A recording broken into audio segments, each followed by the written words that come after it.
output, a lot of offensive capabilities, and are able to very quickly do some very, very heavy lifting in this encounter specifically. Just going to position Mr. Skeleton. Mr. Skeleton is part of the setup for the Warlock here. Right. So very briefly, the character, it's a basic setup for Wyll. Apart from a few minor readjustments of the stats, this is what he comes with, the origin character. He's wearing very generic stuff that you get in Act 1. The Infernal Robe from the quest. The Hellrider Pride, coupled with the Amulet of Restoration. Wyll doesn't have any healing spells on his own, but he does get his charisma bonus to his healing spells when he's wearing stuff that enables him to heal. So that can be beneficial.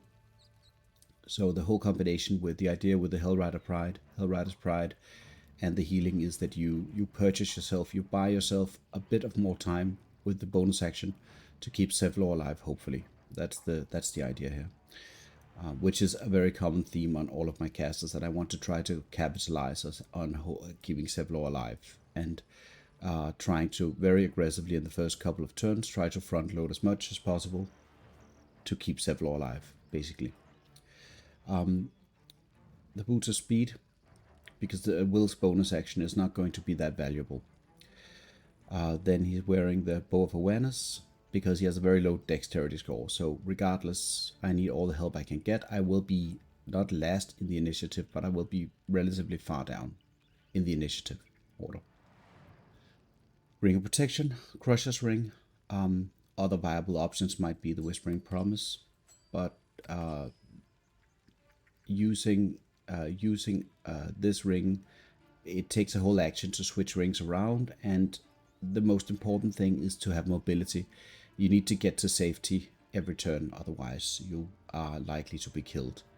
And with this character, and I think, I'm not sure if this goes for the wizard, but for the sorcerer as well, having the haste spell running is going to be paramount, and it's a concentration spell, so we can't lose that concentration spell in this fight.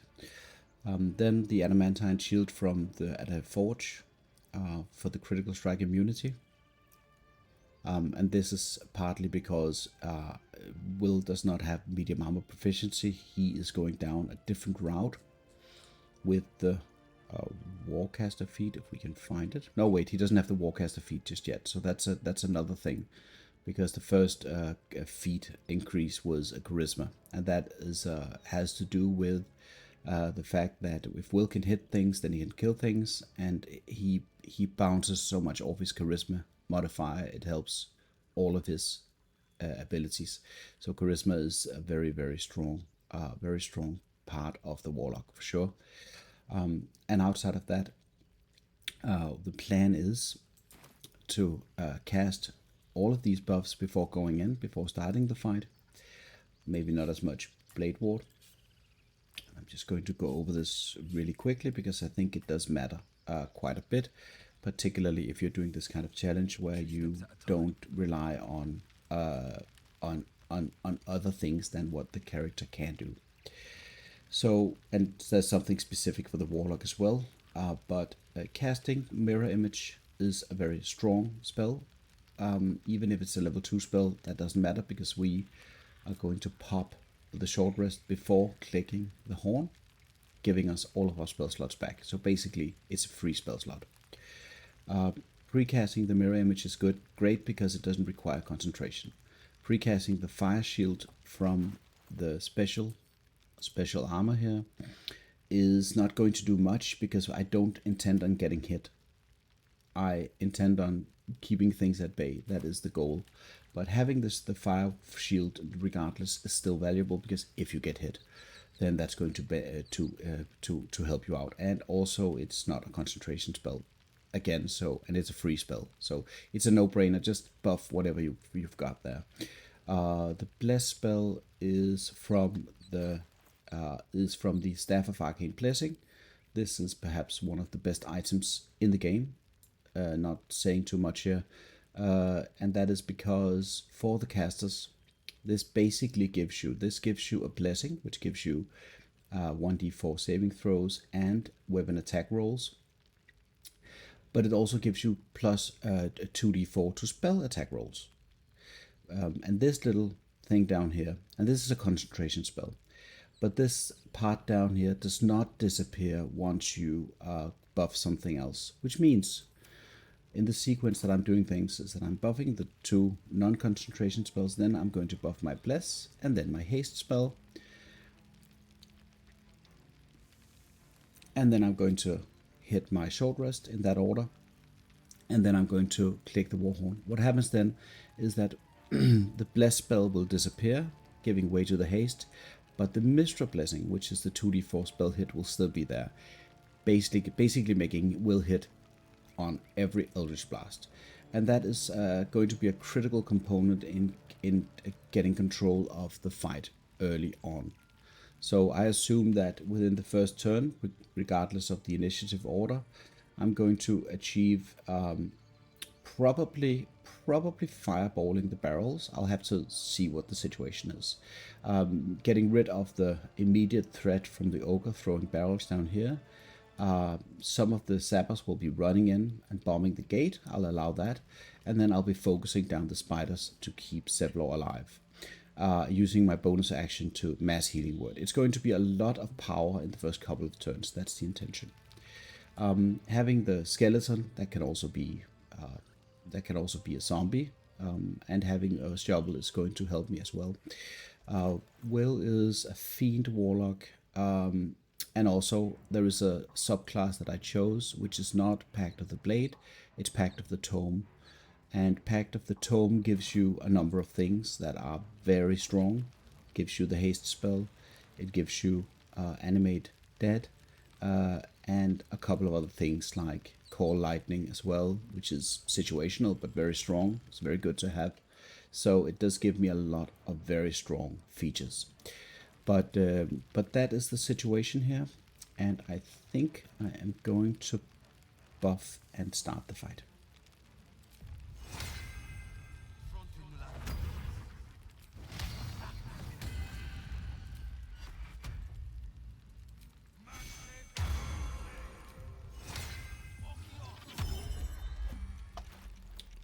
And then we're going to equip probably the Spell Sparkler, because Melf's First Staff, as strong as that plus attack roll is, getting extra damage from lightning charges is going to be superior, because I am getting benefit to my damage and the hit from the Mistra Blessing, which we'll see right here, is going to carry. So right down here now, currently the haste is going, and the haste is up here for the concentration. The Mistra Blessing right here is for the attack rolls, which stays, it's not concentration based, and then the other things, right? So I do think that getting the Spell Sparkler is the better choice. It is just overall at this point stronger. So I'm going to equip this, and then I am going to exit turn based and start the encounter.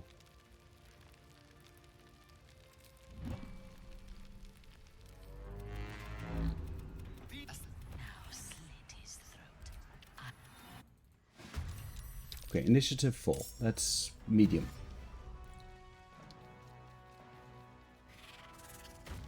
With the arachnid jump. And now the positioning starting. Other spider going for Arca. And the smite hits. That's a very, very good opening. And he's using his action to dash, which the pace in which you cancel the dialogue probably does have some kind of effect on how the opening is going to go, and like that can be a little bit glitchy, I guess, but that's how that works. Okay, so we're in a situation where is Sappermoke? Sappermoke is right there. So this is the guy, like, if you're able to explode this guy in the first round, that's going to take care of all of your barrel problems. So this is number 1 priority. I can't kill him though, even Mr. Skeleton Doesn't have that big of a damage potential. He needs to make a very big crit if that's going to happen. So I don't think that's reliable. Probably just attacking one of the barrels down here makes sense.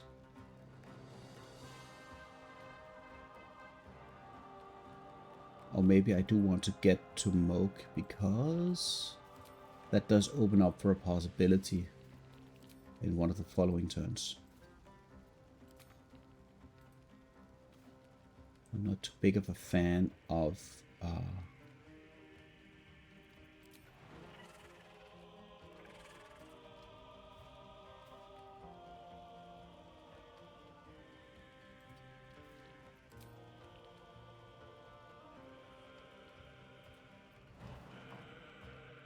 okay, I already missed my shot there.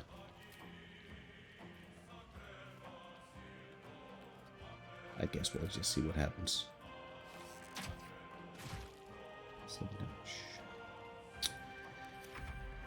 How protective you are of your minions in the beginning of the fight, I think might matter more than I want to admit. But trying to get the Sapper down into a position where I could potentially kill him just seems like such a strong option to have available to you.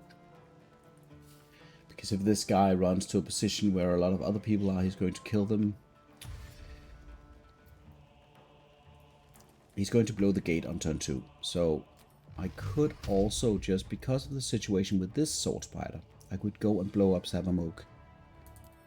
I think I want to do that, just to keep them a little bit at bay here. What is the situation with the tieflings?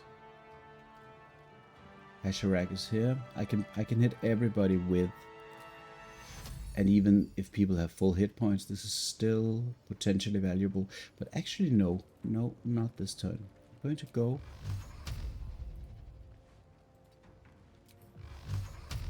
Okay, I can't reach him here.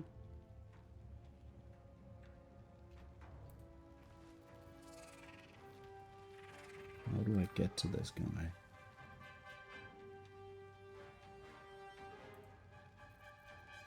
Right.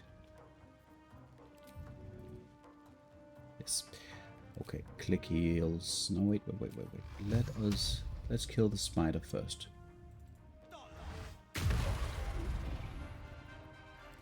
Already this is an insane start. So, and then we're going to attempt the Sapper here. And the hit chance is incredibly high. And that is of course because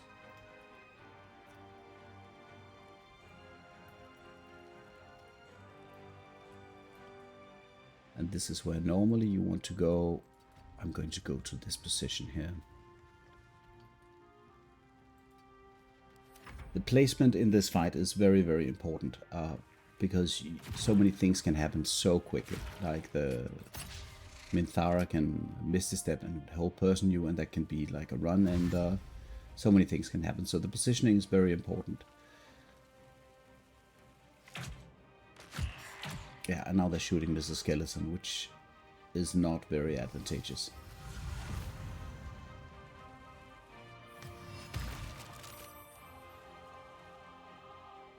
And then the grease spells, and so many nasty things can happen from range.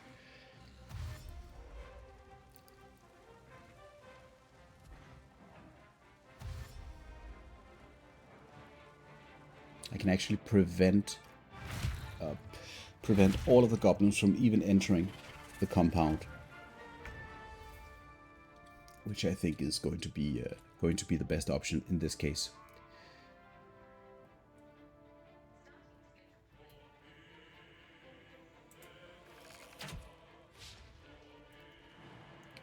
So, getting Mr. Skeleton out of here is a #1 priority. You definitely want your minions out there. Oh wait, we do also have shovel here.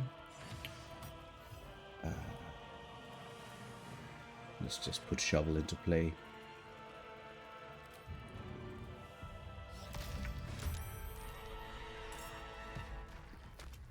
And now he's throwing the barrels.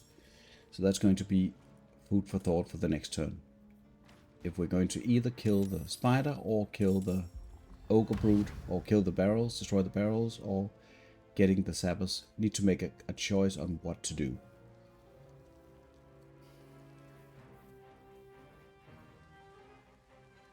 And it all depends on control.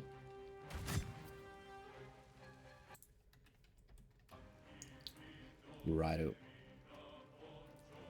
Okay, let's see. So the spider is not... It is potentially killable this turn, but perhaps it's not worth. The Booyark is a dangerous goblin because it does have the whole person scroll.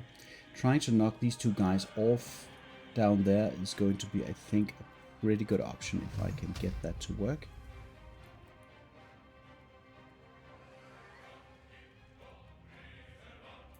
Right, so let us... Yeah, this is how I'm going to spend... Because even if I have 2 attacks, I don't have double movement. So I could go down there and potentially kill a lot of goblins. That's one option, and keep them away from the gate. But that is going to leave me open to potential dangerous situation. And I need to go very far to be able to do that. Also, that means that this guy is going to keep throwing things. I could go for the sword spider. Sevlor's all the way over here, so he's not going to really participate. There's a barrel of explosives. Keeping the Booyark there is not my cup of tea, so I need to deal with him first.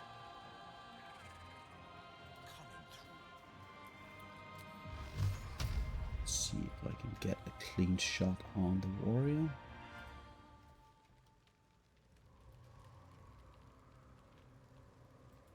I need to get all the way up here, maybe. And then we try. Oh, the critical miss on the warrior.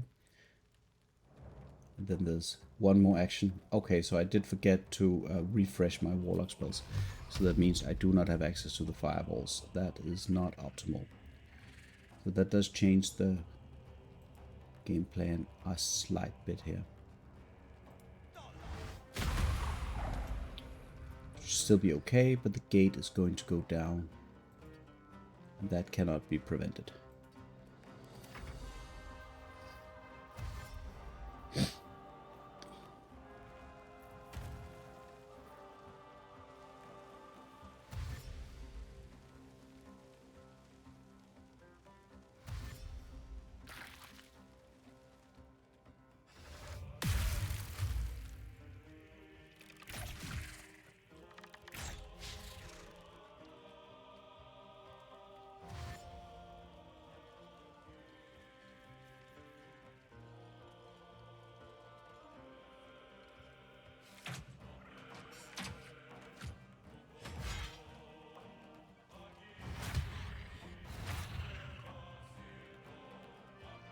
So the sword spider is almost down, and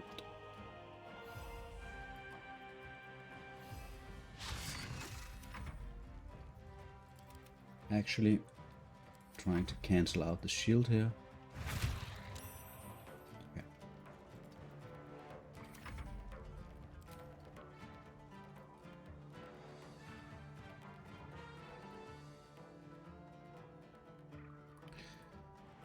We need to go and see if we cannot save Sevlor.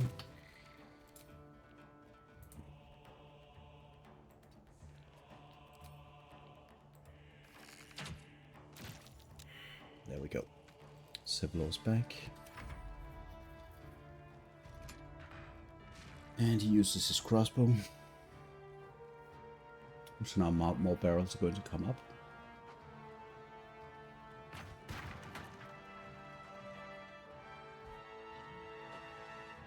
The potential of the Warlock at this stage in the fight is the Eldritch Blast. So even if I don't have access to my Fireball spell or the other spells that I would normally use, it is still a very, very strong character for this. Eliges and Ashrak are both alive at this point. Do we have any goblins on the barricade? No, we don't. So we have a very, very manageable situation right now. There's only There's a warlock down here. This is a very manageable situation, and I think I'm going to try and blow the sword spider to bits here.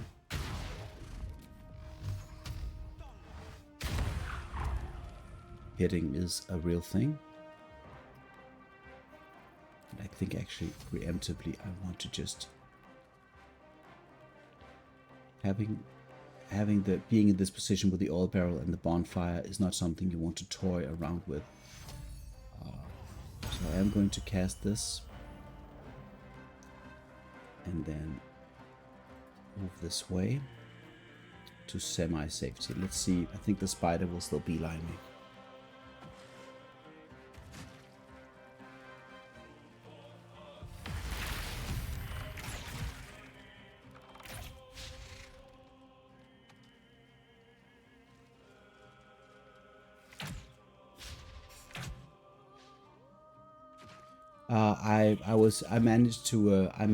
I got him out of the whole person.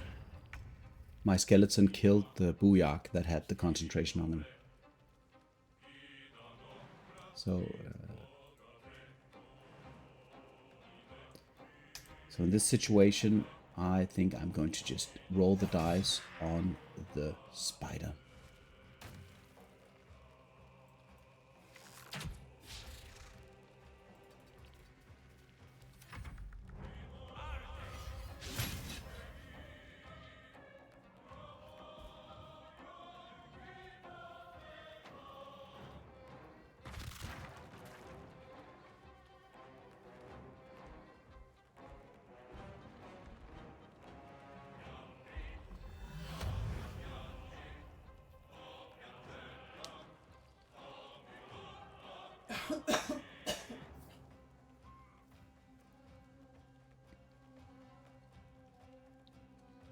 And also making sure that you do the short rest before initiating a fight is probably a good idea. I'll try to remember that for next time. I still have 6 turns on my haste, after which stuff will happen, right? So 5, 6 turns to kill things.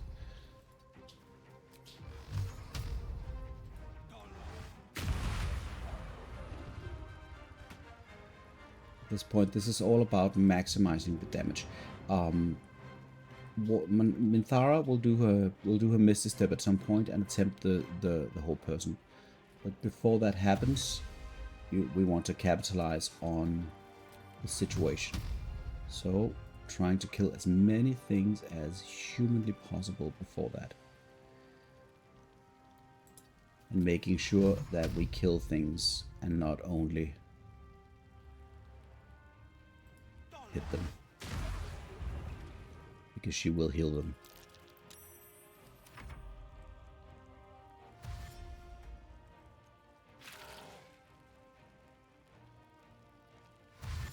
Having all of these tieflings alive plus Zevlor is going to prove very, very good in this fight. For many, many reasons.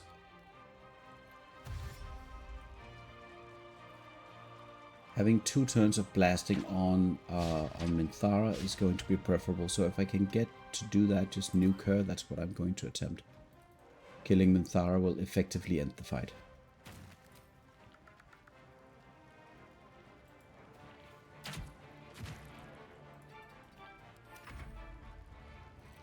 Zevlor's still alive, and he is still a priority as well, so...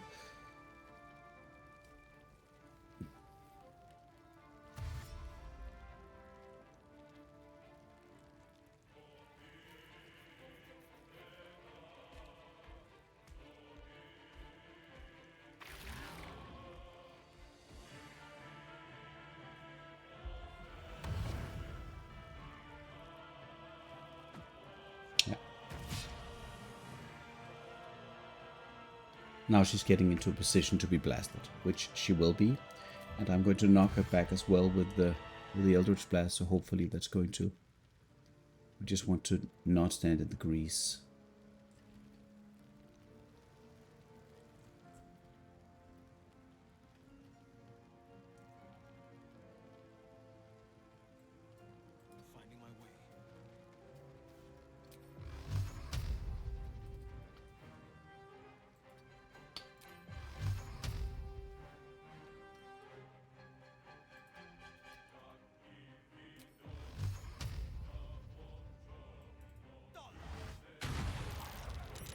And she cannot be knocked back, that's true.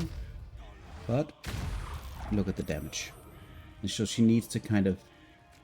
See, that was... Why did I do that? Yeah, so I went into the grease. And that's going to cost me a full turn. And the haste spell.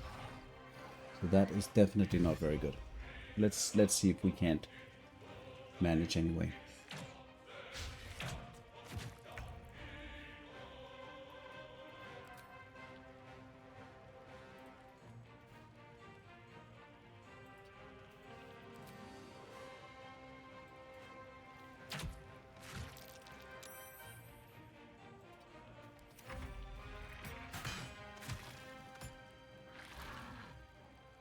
Normally, losing your haste spell with lethargic is catastrophical.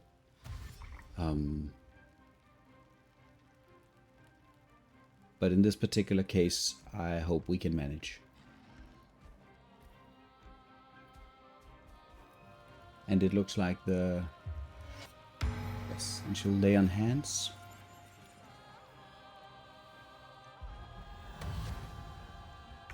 Yes. And now I'm lethargic for the turn. No, yeah, we lost the turn. Yeah, okay.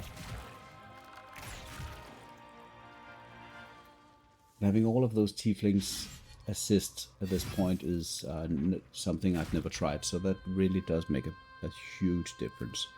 I'm still going to try to harass Minthara as much as humanly possible.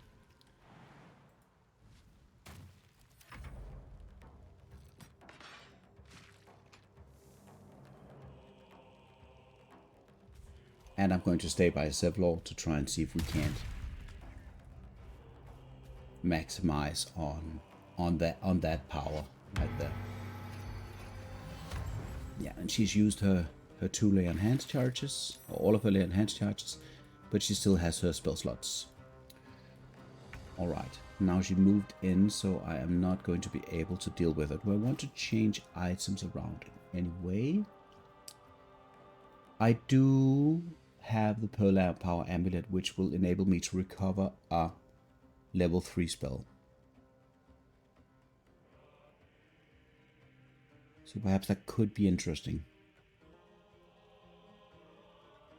I think that could be interesting because I can't do anything with my turn anyway.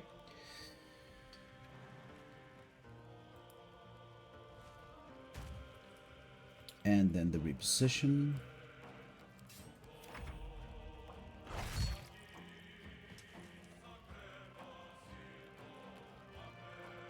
So we have a bugbear, and we have 2 goblins, and then the ogre, obviously.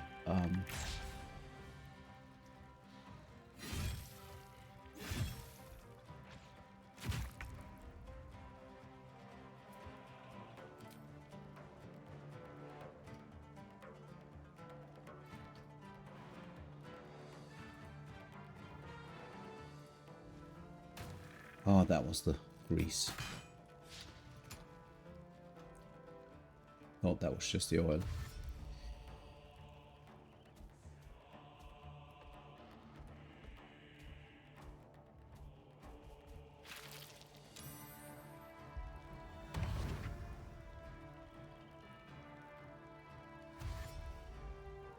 And then the offensive dash, climbing, and now this is an immediate threat. Alright. And the mirror image is off, and I have 1 turn left of Mystra Blessing. I think there are 2 options here.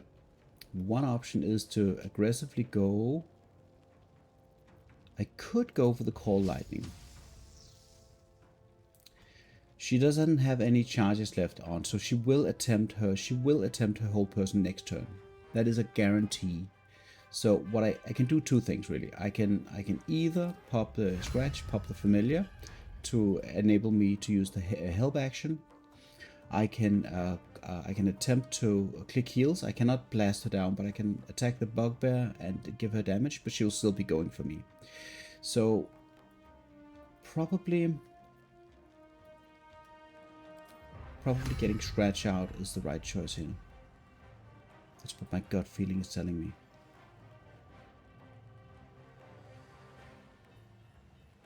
because there will be like a heavy skirmish with the bugbear will be coming. Sevlor will be doing something, and Minthara is going to miss a step probably and attempting the whole person on me, and that leaves hopefully my dog will get turned before me and will be able to help me and get up. But this can escalate in a number of very, very quickly. Attempting a call lightning offensively will destroy the ladder, maybe, and preventing the goblin from coming up. But it will also enable her to do her Misty Step, a whole person combo. And then I don't have anything to get me out of that. So I will be summoning the dog. And it does have initiative earlier than me, which is what I wanted. And then I'm just going to pass the turn right here.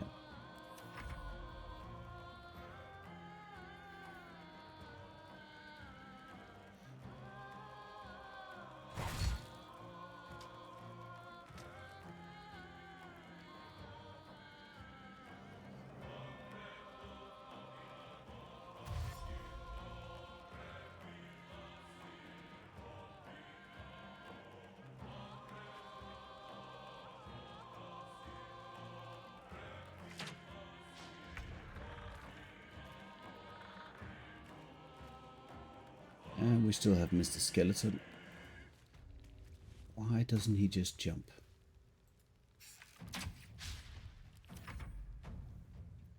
So Sevlor doesn't want to engage. That's an issue.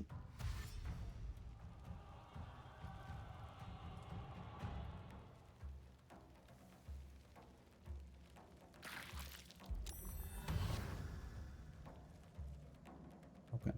So next turn she's going to Misty Step up and hold person. That is for sure. Which I don't fully mind. Just need to check where the goblins are. There's one right here, which we need to take care of.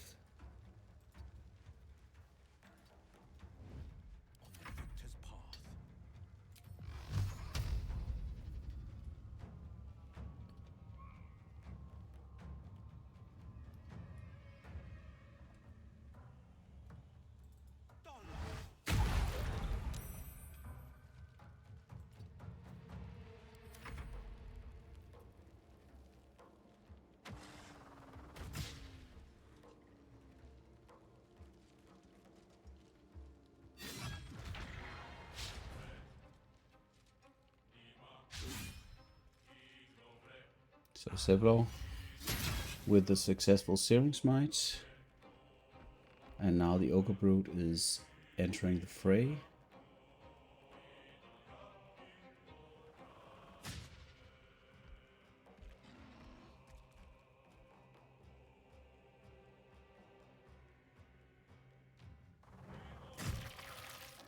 And bonus action spent on soul branding. And she's going back in. Okay. Still has her spell slots.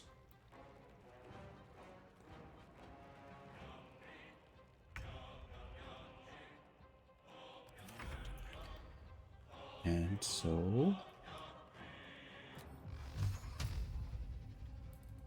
we need to move this goblin boss.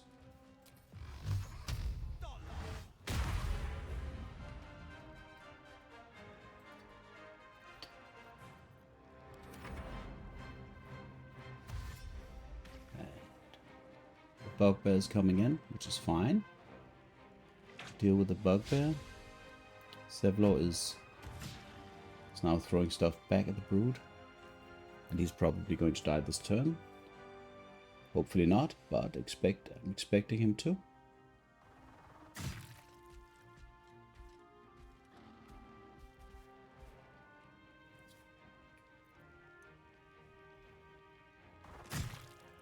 He does die. Dashes. Soul brands. Right. So this is a bit of a pickle here.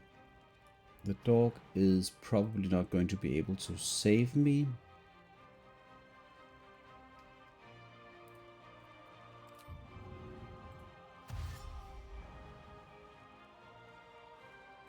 But we are going to see if we can't make it run somewhere. Best case scenario, it takes somebody with them down there. And then I'm not going to be able to throw it all the way down. So that's the problem here.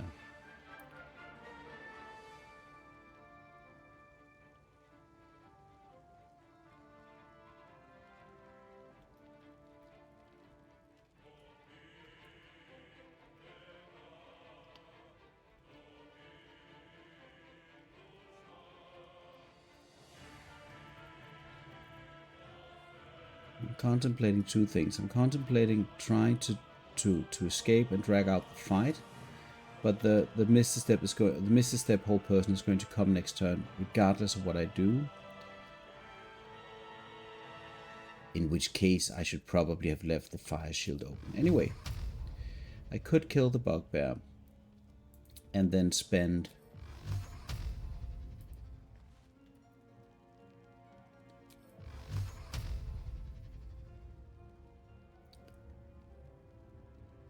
Bugbear has turn first, so that's not going to be. It's not that dangerous. The Ogre Brute is going to have a turn on the following turn, which means that it's going to throw stuff at me and hit me with my measly armor class there. So perhaps aggressively misty stepping away is the thing here. I think that's the thing here. Let's just try that out.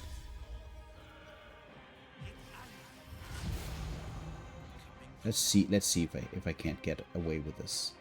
Maybe I can, maybe I can't. If she wants to hold person, that's her action. So it all requires is the ogre not to kill the dog, which it is going to, probably, with the two throwing actions.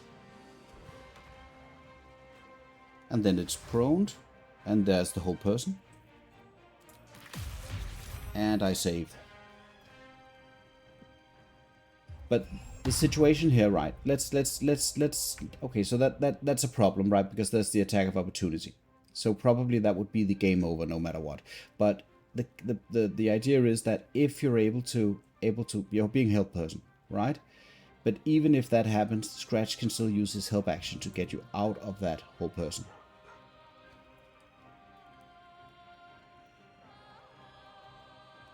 That's the idea, if that works. But in this case it wouldn't have worked because the attack of opportunity is going to kill Scratch. Don't think moving away is the play here. Okay, but now she spent her whole person. I'm pretty certain she doesn't have anything else. But she will get into melee with me next turn. But I need to shoot her no matter what. And the damage. No time to waste. Damage the damage.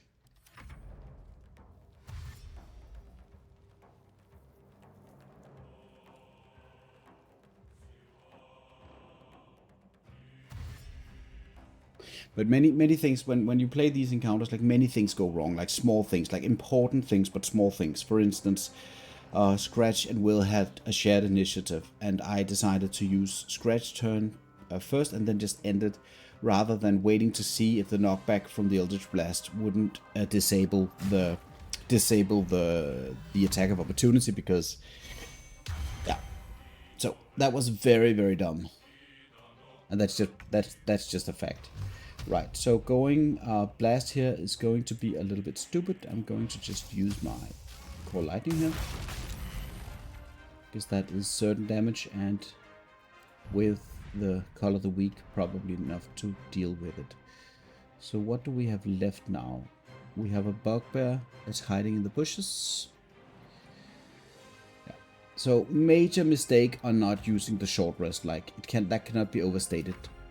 The short rest needs to happen. Otherwise, if it's too difficult to do the sequence, I'm just speaking for myself here, I simply need to skip some of the steps.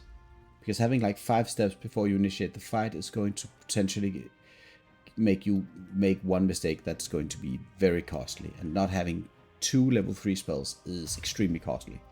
Like 2 fireballs in this encounter would have been crazy. And also slipping on the grease is not a very good idea. So like many small mistakes but like Wyll is so strong even at level 5 with the Eldritch Blast combo that it still worked.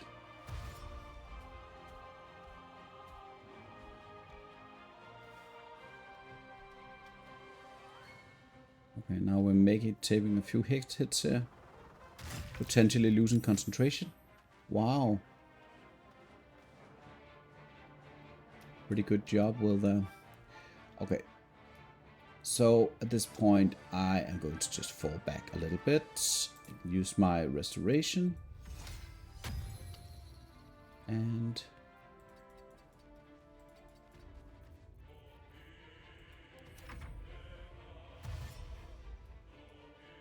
the one-on-one with the ogre, I think, is going to be fine so long as I manage him. I think casting Hunger of Hadar might do the trick.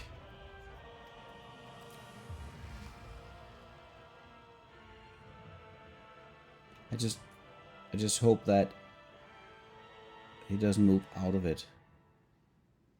I'm pretty sure he should be moving into it. Let's go. As I'm going to spend my shift concentration to Hunger of Hadar and then move back here.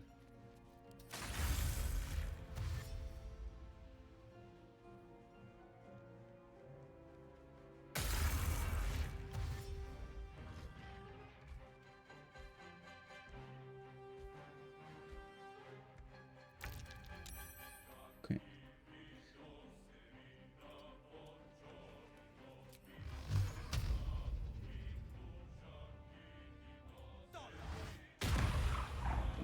Okay, so Ogre bounced back, taking a bit more damage. Maybe getting out and attacking. We know because it's dashing. Yes, spending dash action.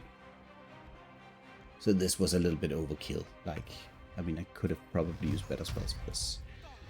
But now, seems like we're dealing with it. And the Spell Sparkler deals an unreasonable amount of damage. Like, over the course of a fight, the Spell Sparkler deals so much complementary damage that is just...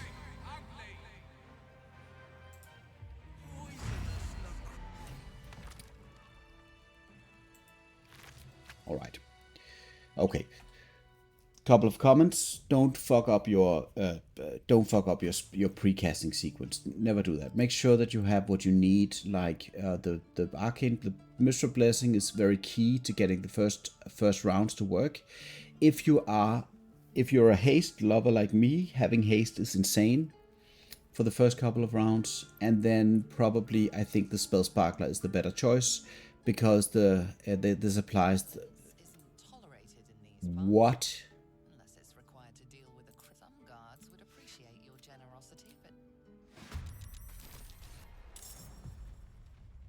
This is like the second time this stuff happens. So apparently there is a bug. Oh yeah, that's because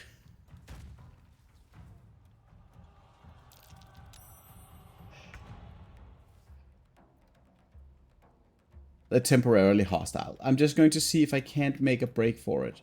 I think the kids are not going to get involved, so I think I can still get out of there. But this is a classic issue. So what happens is that everybody's hostile. So what happens is that the Hunger of Hadar being placed here is now in let's see if it hit anybody. Did it kill somebody? No, it didn't kill anybody. So, but immediately it triggers combat, and all of the tieflings are very angry that the Hunger of Hadar is there, where they're walking into it to get into the position. They're all temporarily hostile, apart from Icaron, he is just an angry guy. So I think this, yeah, I can probably get out of this. But this is a very classic situation that you want to make sure that any kind of concentration spell that keeps damaging is removed.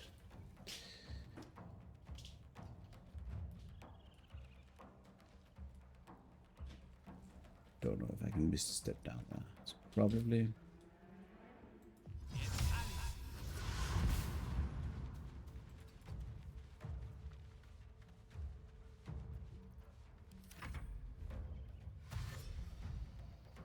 But anyway, in conclusion, the Warlock is a very, very strong character to deal with this encounter. If you rely on the Eldritch Blast, that is definitely a fact. Having Mystra Blessing plus Haste plus Eldritch Blast is extreme for this character.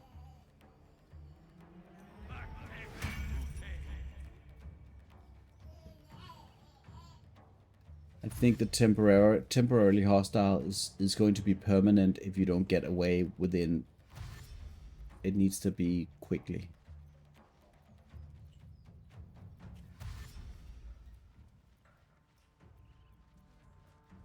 And the guy who was permanently hostile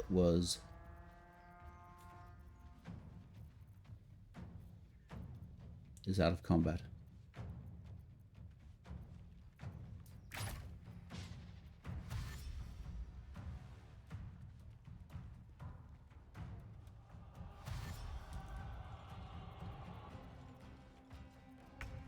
Right. And the kids do not count as enemies. So, there we go. Alright, next character.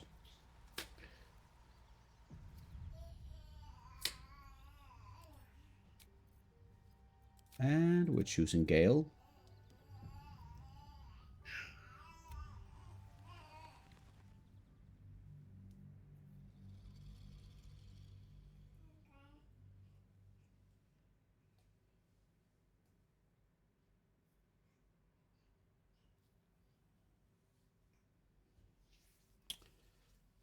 And there's a bit of baby company. Baby woke up and is currently happy, I think so. Baby is doing fantastic.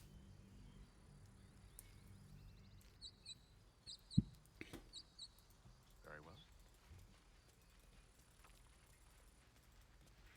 When babies discover their voices, that's a very special moment.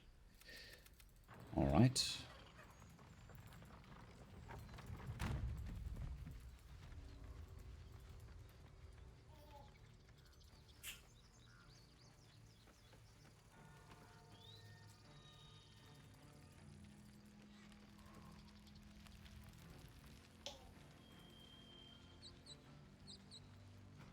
All right. Setup for Gale is that he is an enchantment wizard, which is just because. Doesn't seem to really do anything for him. It seems like a relatively weak subclass, to be fair, but this is the ability that he gets every long rest. He can maintain hypnotic gaze on a target, which is like Charm Person, but it doesn't seem to work that way. So it's very interesting. He has the Call of the Week, which is what I'm going to capitalize on, destroying things with the magic missile, and this is just to showcase how that works. And so unless I'm very unlucky, this is going to be extremely strong. Currently, he is using the Amulet of Restoration to get the healing out, which I think is going to make not a lot of sense, actually. We're going to equip the Psychic Spark. And, yeah.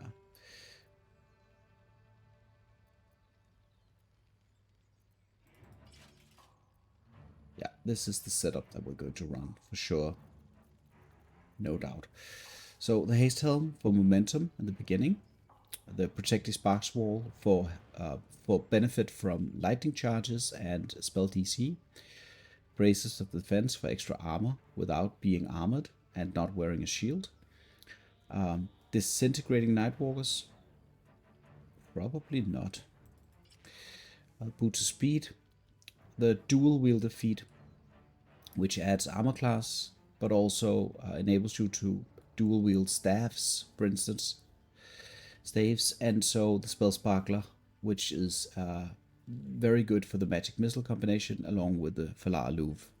So the first turns are going to be pretty good.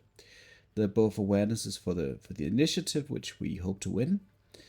And then Ring of Protection, Crusher Ring, and then the Psychic Spark that helps the magic missile get to work. So this is what we're going to do. We're going to start the fight immediately.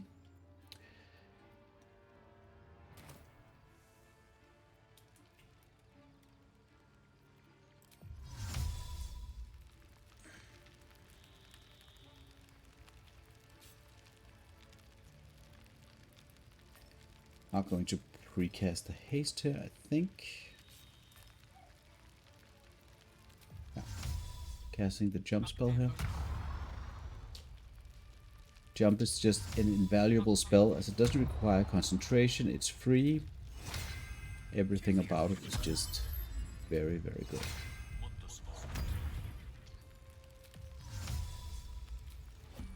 Moment, I think.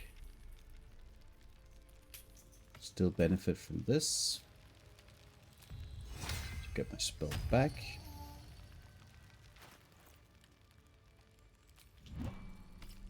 Yeah, a lot of stuff is happening, but once you start casting the concentration spells, it's rolling. The haste spell is pretty much the most dangerous spell to cast out of all of the spells in the game. Because it just basically makes you like a target once it runs out, so the haste is not something you want to toy around with. Making Scratch a shovel invisible.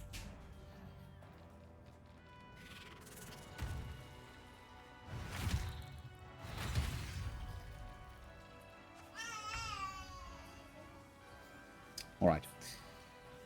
So Gale is up. And Sabamoke is in position for death. So we're going to kill him. With a fireball.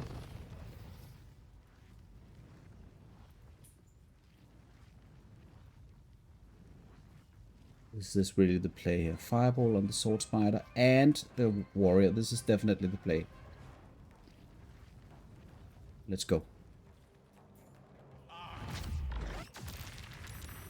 Was quite enough. So I think I'm going to spend another fireball. Very, very expensive, but worth it. Spider's out. Sabamoke is out. All of the barrels are gone. Worth it for sure. And then I'm going to the safe spot, because now it's truly a safe spot. No goblins are going to come up here. The spider over here is not going to be able to hit me while I am tucked away into this neat little corner here. So this is a very strong position. Spending level 3 spell slots is completely irrelevant. Just get the threat out of the way immediately and you're good.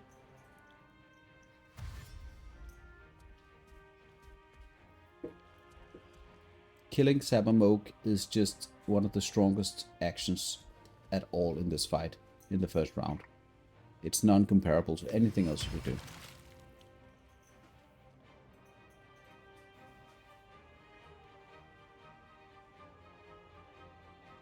So the initial fireball casts are, yes, very valuable. Being able to hit the sword spider is even better. Now we're waiting for Surga. And they have no idea what they're doing now. And I think here is the two Sabers.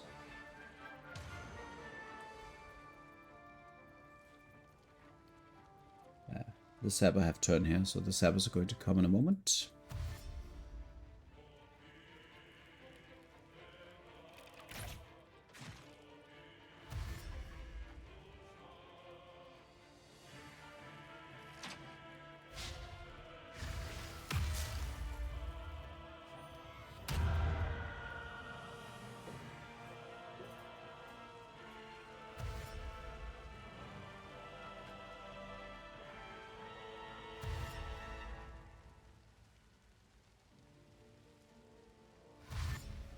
With a bit of luck, we can maybe blow up some of the oil barrels here, enabling the destruction of the booyaks here, if that's possible.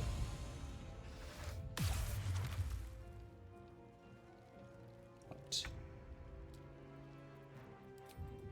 So I'm going to move him over here to keep the spider away.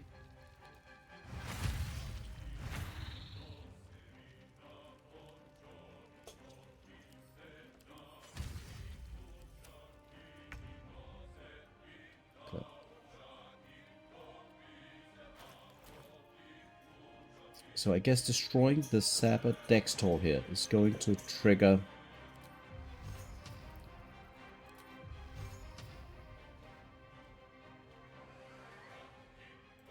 We're going to throw 4 magic missiles at him, see if that doesn't do the trick. And let's see. Everything blew up apart from the couple of goblins at the gate. And of course we have lots of other stuff still there, but...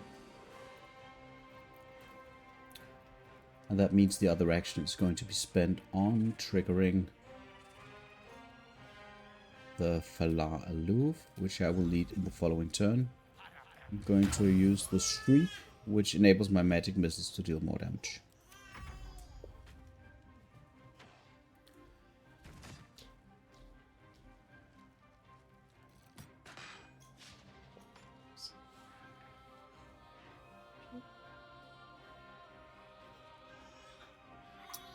Baby is currently learning how to use her hips to move around, so she's currently moving to her stomach for instant belly time and tummy time, sorry, and instant unhappiness.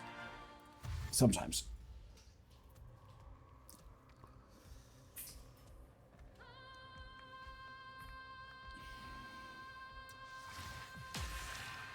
The only thing that can really kill me right now in this fight is Minthara misty-stepping to the high ground and whole-personing me. That's going to be lethal, but that is the only thing that's going to prevent me from winning this encounter.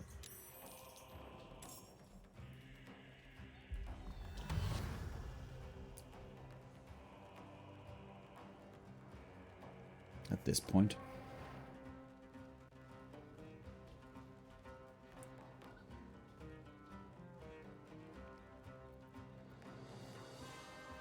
Let's just quickly take a tally check. We have several left.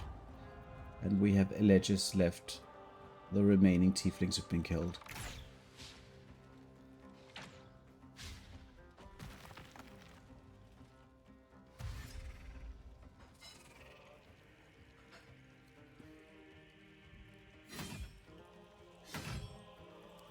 And Thara's all the way back here, so probably a very aggressive attack on the spider is going to be the thing.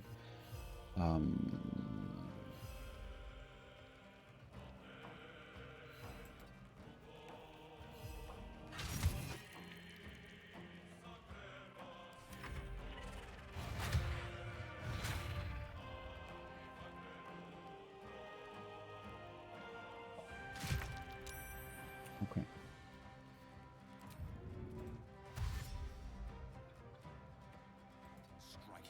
Right. So I'm going to move into range to enable the Shriek on both targets. The Singing Sword Shriek from the Falar Aloof is going to do its magic now. So for the first turn we're going to do 3 magic missiles on this guy and 2 on this guy. See what happens. Almost killed him. So at this point, spending a spell slot, or this is not safe enough, it needs to die. So 1 magic missile here is going to do the trick. Maybe 2 to be safe. It needs to go below, let's see, 1, 2, 3, 4, 5, needs to go to 4 hit points. So 2 magic missiles to be safe, and then kill something else. Like the brawler.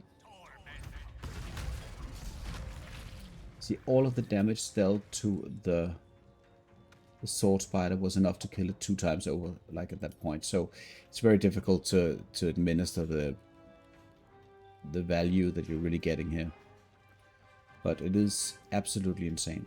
We still have the mirror images. They are going to try to ban. At this point, having some kind of AoE spell for the ground there would be great. Like anything would do, really. But even so, the single target magic missiling is just...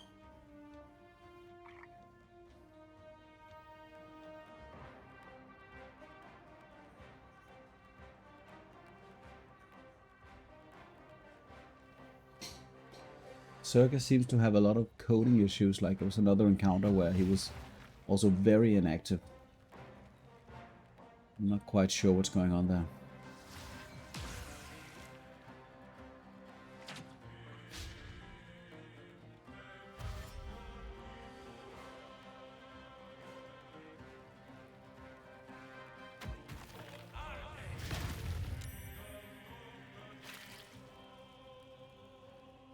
So Thara's action is pretty important to what's going to happen. Okay, so she's soul branding, and then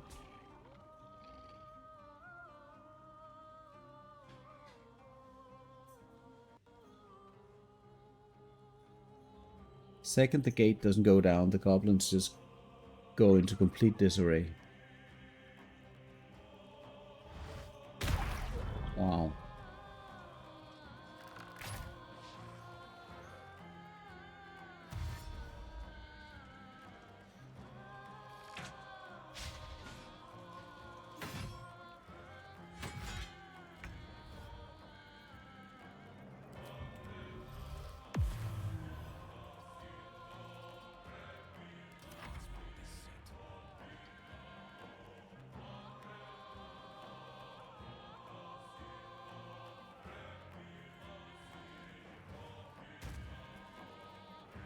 Let us just attempt a bit of... Where is that? The warlock there is dangerous.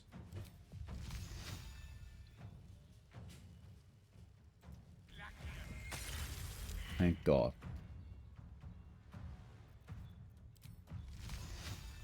And the booyah. Okay.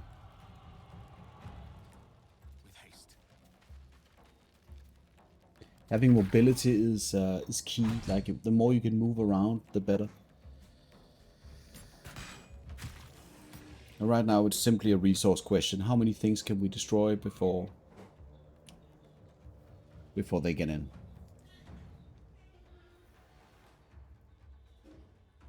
Probably at this point, having access to like Cloud of Daggers, for instance, is going to be strong. The shield spell for me doesn't have provide a lot of value at this point. Having a Cloud of Daggers, just a single Cloud of Daggers at the gate, would take care of everything. That are very cost beneficial.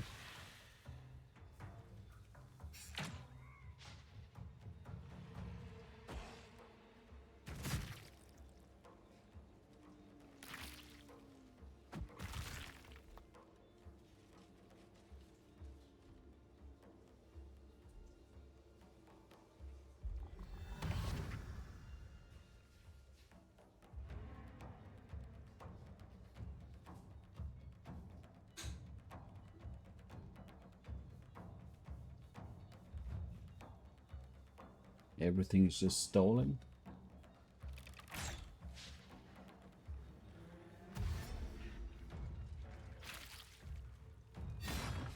And the gate goes down, which is fine.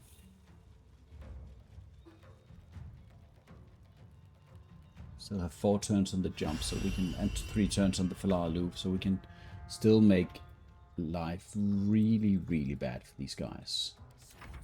The sooner they get up here, the better. Actually, I even want to jump to them. Not like this, but let's see.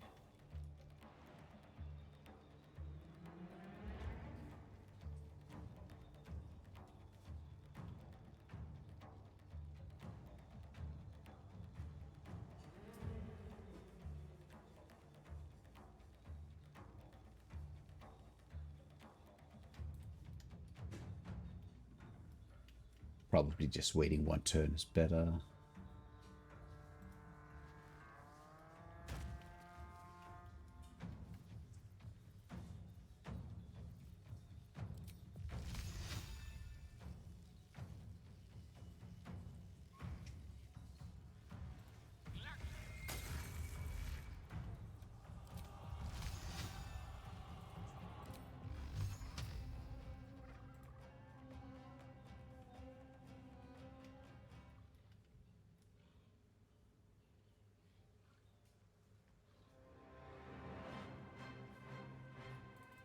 Problem here is that when Thara is aggressively going to heal anybody, so need to either kill or don't spend resources.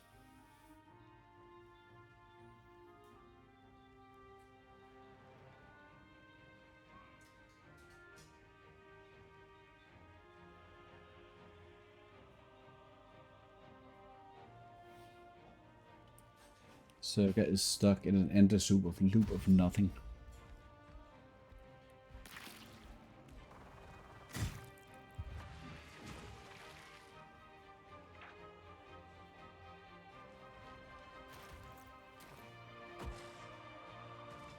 Wow.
Having some kind of concentration, well, the Cloud of Daggers wouldn't work with the haste already, but having some kind of spell that provides you more value for many targets is probably a good idea.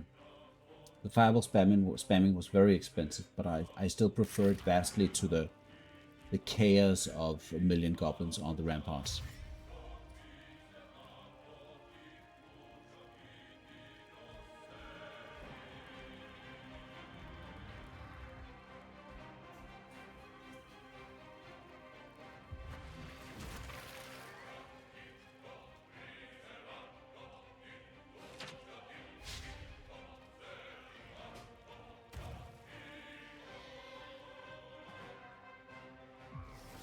And there comes the Misty Step. So that's one level 2 spell slot. So I'm pretty certain she has 2 level 2 spell slots that she likes to use. So that's one of them for the Misty Step. Which means she cannot both Misty Step and Hold Person at this point. Which is could be an important detail. And very soonish the haste is going to run out, which will be interesting.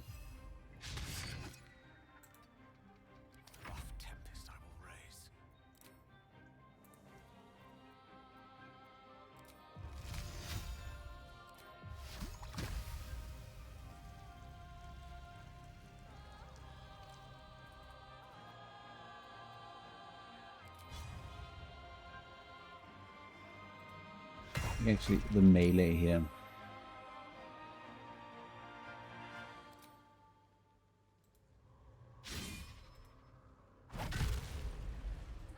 A little bit aggressive, but resource-wise, I'm happy. So I'm going to move here. And the more damage Sevlor can do, the better, obviously, which is why it's great to have him alive for as long as possible.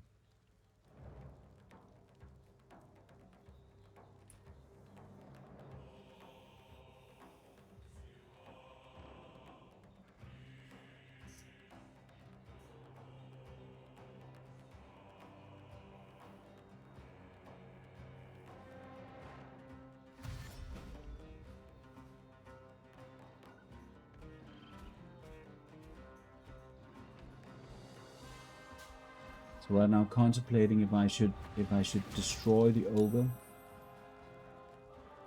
or spend my resources solely on Minthorpe. I don't have enough haste for 2 turns, which basically means 1 turn. So either you do enough damage to Minthorpe and kill her in 1 round, which I don't think I can, or you need to play the long game, which I think is the case here.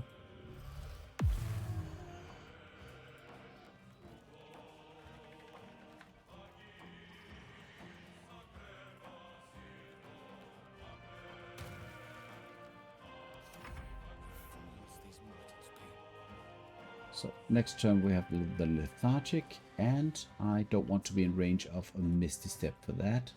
And the ogre is going to be able to reach me. So let's see, is there any smart thing that we can do with our last turn?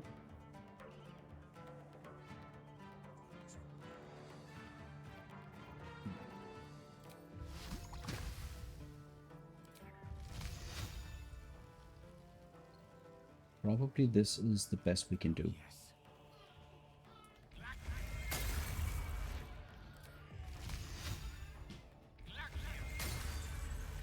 And then sprint to the skies.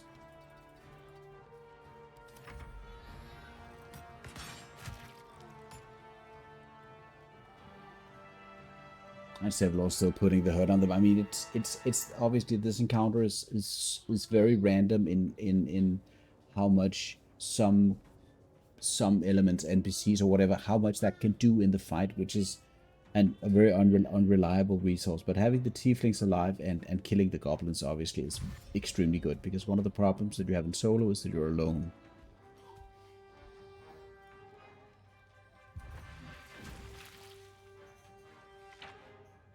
Sevlor is sticking it out here.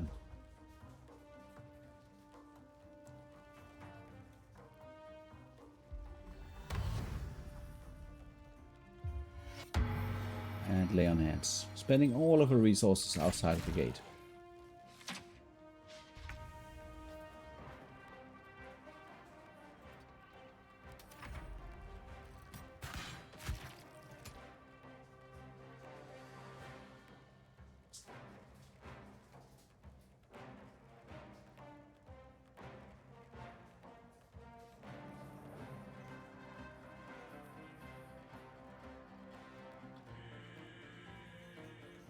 And I have to say, I love the haste spell so much.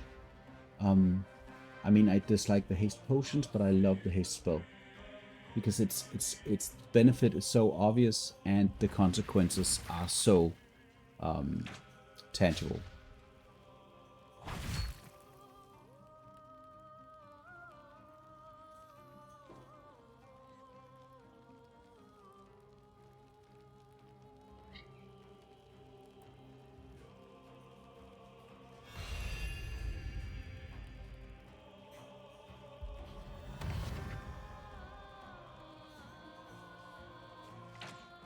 I don't mind having her there.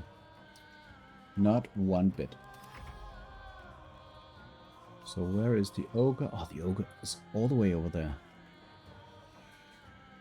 How do I deal with that? Okay, let's check it out. What can I hit?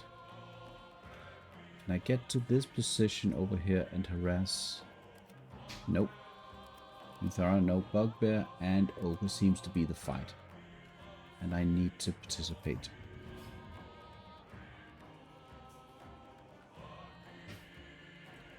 Maybe switching gear.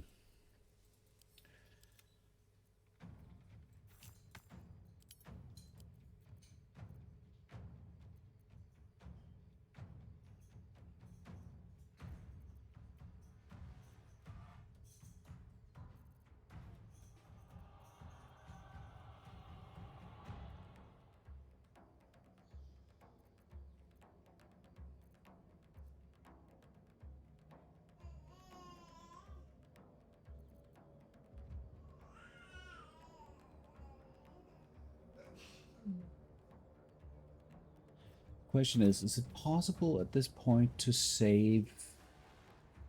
Is it possible to save Sevlor? We don't know. I don't have any fire spells to set off the barrels because that could do a lot of damage. I think actually what I am going to do is I'm going to bonus action and then dip my weapon. Can't reach.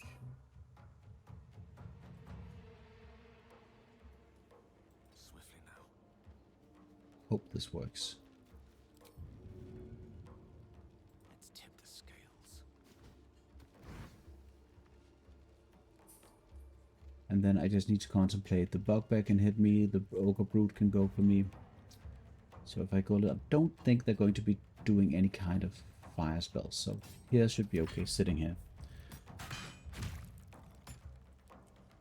So there are so many options, like with time, so many options. You can switch to the Mr. Staff, get the Mr. Blessing, increase your hit rating, attack with cantrips. That works. Doesn't deal a lot of damage, but it works.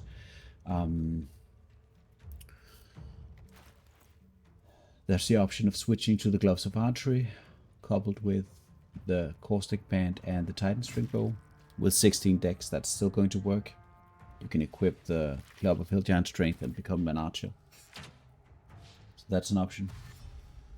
And now they're switching. Yeah, see, that's going to work, I think. Let's see if she... Now she... Okay. Oh, she stays. She stays for Zebulon. So crucial. Okay, so Mr. Bugbear. Do I want to spend a spell slot killing you?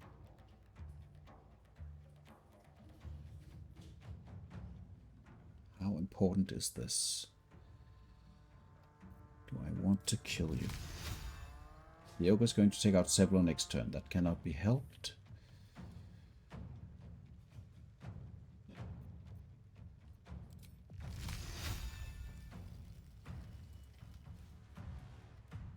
If I set off that barrel, is that going to...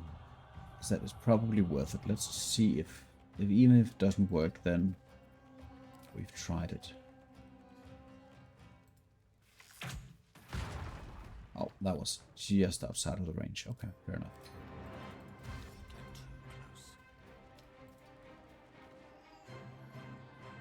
This is going to be a kite fight. Kite. Oh, nice. I think I'll have to kite them all the way down into the grove.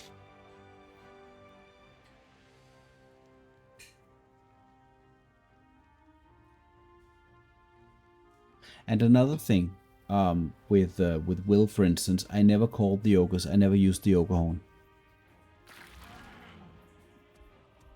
I mean, it does count. It does speak a little bit for range over melee in this game.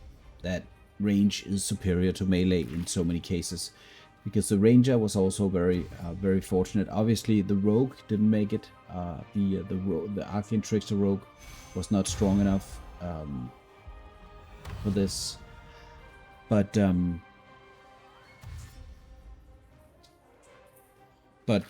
fact that I never considered using the ogre horn on the warlock does say a little bit about how strong range is compared to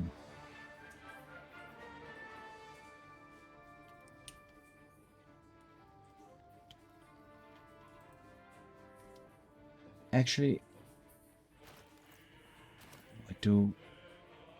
I am going to kill this guy. I'm going to kill this guy, and then I'm going to think about the whole situation. That wasn't enough. There we go. Because killing the immediate ogre is going to give me the option of changing items and whatnot, and I think that is not completely irrelevant to consider at this point. I could spend all of my spell slots very quickly, switch to archery setup, and try to deal with the whole thing that way. If I can bait Minthara's Misty Step, that's also going to prevent her from casting Hold Person. As long as she's staying there, that's not going to change anything. But now, this guy's moving, and now she gets out. Yeah. Maybe she doesn't want to use both of her spell slots on Misty Step. I could kind of see that she would just use the one on Hold Person and the one on Misty Step, that it's coded that way. That wouldn't surprise me.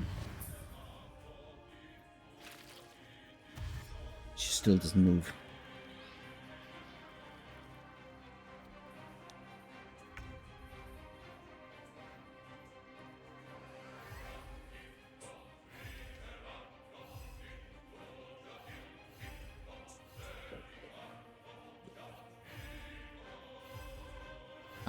I want to save my imp just a little bit more. I think it can still provide value.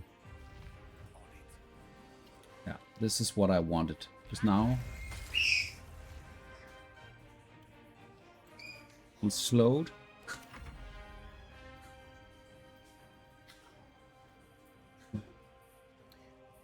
Out of the various places in this fight that you can choose to fight to your advantage, the hilltop observatory position with the telescope is extremely strong. The way you can line of sight things and kite them around like so is just so good. And now he's right next to an oil barrel.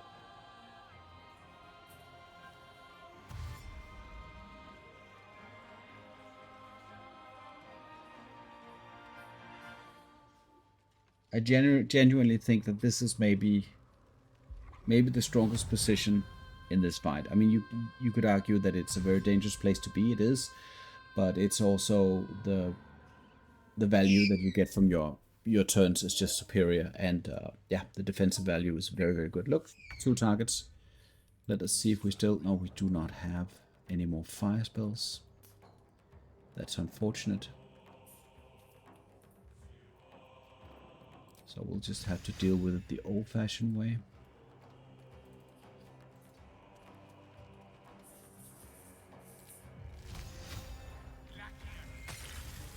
And Wound is out.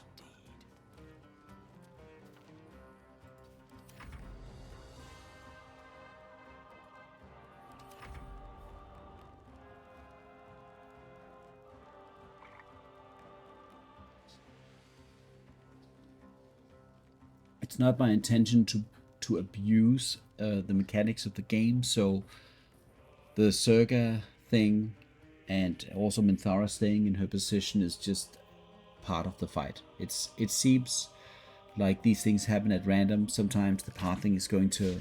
Oh, there we go. Now she's moving. Okay, great. She's moving to the hilltop. What is she going to do? Is she going to Soulbrand? Okay, great choice, Minthara. Great choice.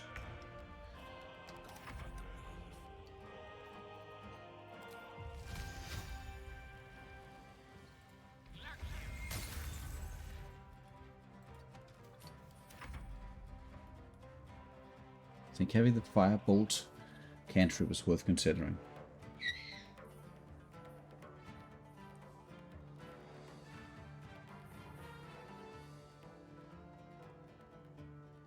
I mean, she has to make a choice. If she's going to miss the step to me and hit me, that's one thing.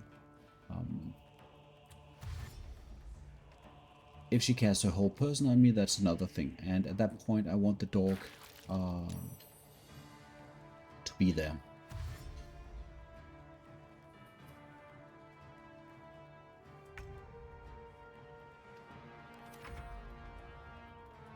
Which means...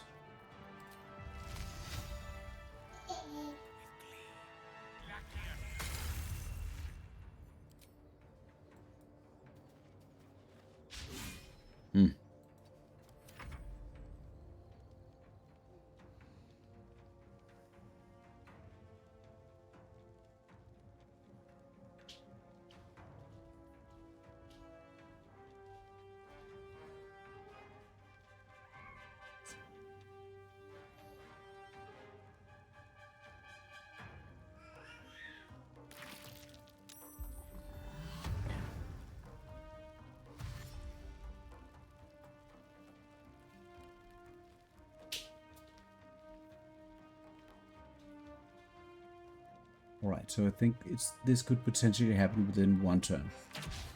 The make or break of the fight. So that means she's all the way up there. Means I'm going to take my imp out here. And spend it because I'm going to cast the other familiar in a moment. And I'll be attempting the scare. 0% chance. How is that possible? It's a wisdom save.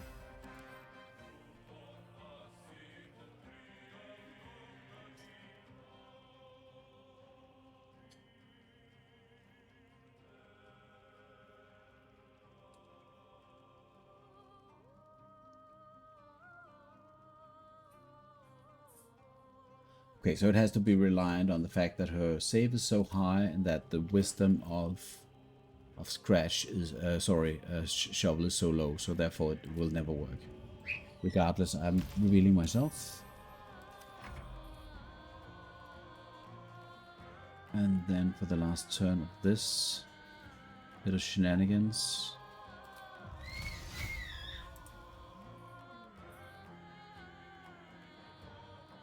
She's not getting to me this turn, no matter what.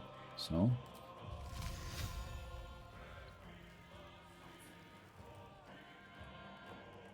what did I get myself into here?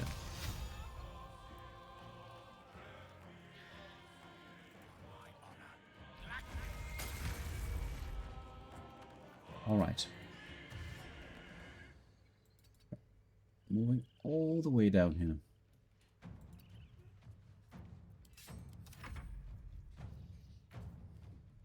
Hello, Kali. Welcome. I'm doing something which I don't think anybody else has done, and it's really stupid, but nonetheless. So what I'm doing is I'm taking a full batch of characters with subpar specs. The rules, I play almost exclusively with the rule of no consumables. And that means no scrolls, no spell scrolls, no healing potions, no invisibility potions, nothing.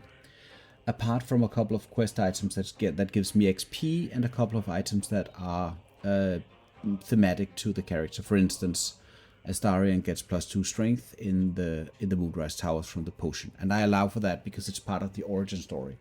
But outside of that, no consumables and no respecs, and it's solo honor. So those are the basic rules, and what I'm doing right now is I'm simulating, which is probably doesn't make any sense in English, but I'm trying to do a simulation of the grove fight with all of the classes in the game. And currently I am on the second last outside of the wizard here. I need to do it on my very weird thematic frost sorcerer Elsa from Frozen, and I think that's going to be a disaster. Currently we're in a bit of a difficult situation. I'm dealing with Minthara, who has, I believe, 1 spell slot left. Which is of course a problem, because we know what she can do with that one. It's a level 2 spell slot. So what I'm going to do is I'm going to summon Scratch to see if he cannot help me out of a whole person. So the way that I'm going to do this actually is... This could potentially be lethal, but I want to do it for science. I'm going to run straight into her view, and then we're going to try to see how this is going to play out.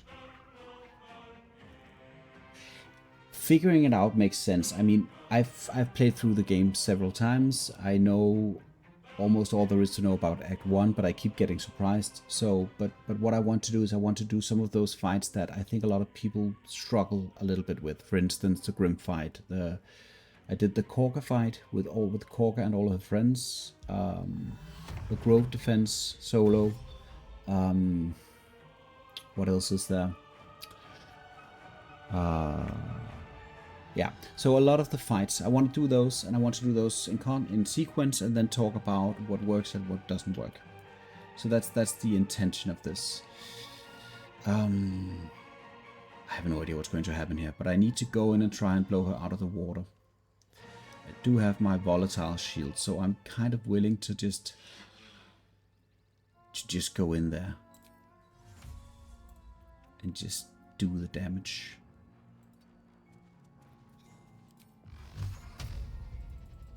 Just tank it and see what happens. That wasn't very strong. Let's just see how far Scratch can go if I click heals with him. Down here. Yeah, so the basic very short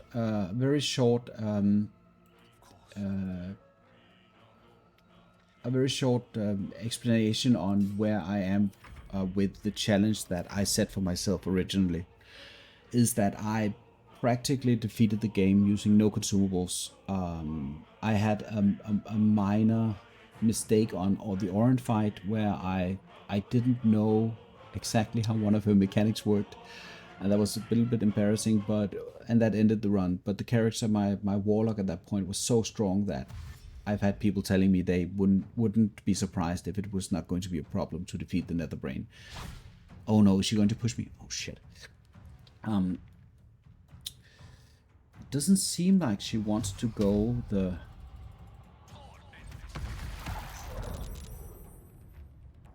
Okay, so I'm just going to tank this. I don't care. Let's go, Minthara. Let's go.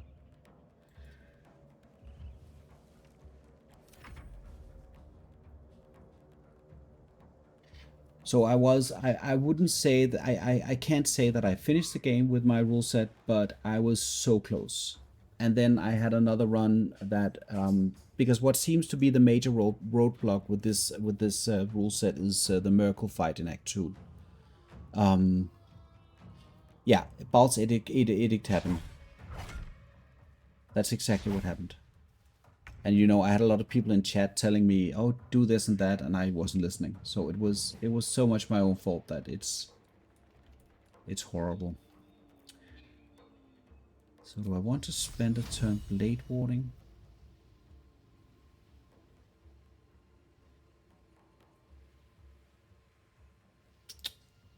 Probably I will.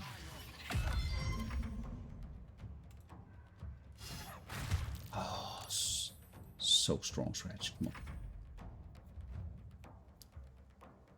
Yeah, it's on my channel actually, Carly. I think it's both on my YouTube channel and on my in my VOD section on Twitch. What happened? It's I could find it, but it was really ridiculous. Like I had everything under control, and then like, oh wait, you have to trigger her legendary action. Oh great, that's pretty much what happened. Okay, there was her spell slot. Let's agree on that. Okay, that was her spell slot. That was her spell slot. I think I am going to make a nimble escape here, triggering the attack of opportunity. Yes. And then equipping these bad boys. And then I think we're going to take a rain check with our...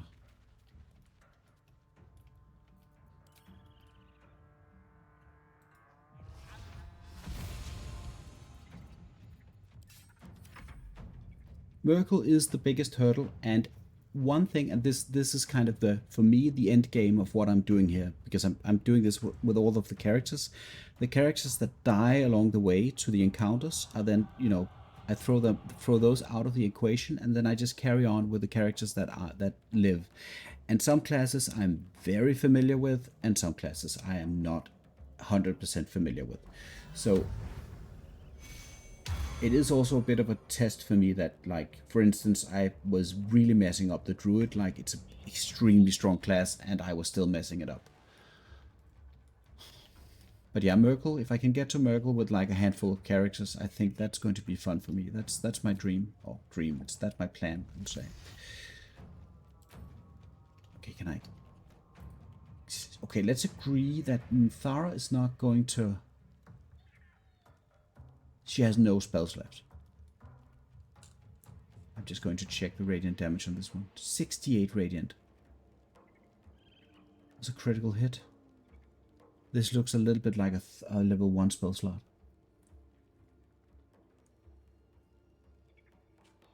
I mean, I know she has 2 level spell slots because she does the Misty Step whole person.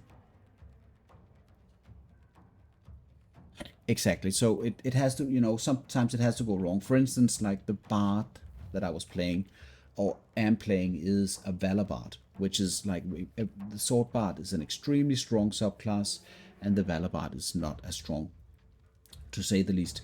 So that's one thing where I just choose something which is a little bit subpar, also to see how it fares in the... I shoot here. I don't want to do that. I want to re-equip my boots of speed. probably just move a little bit away. As long as I have the combat, that's fine.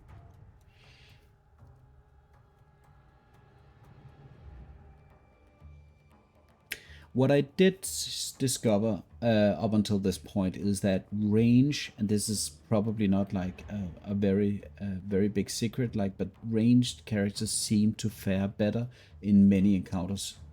This one is no different.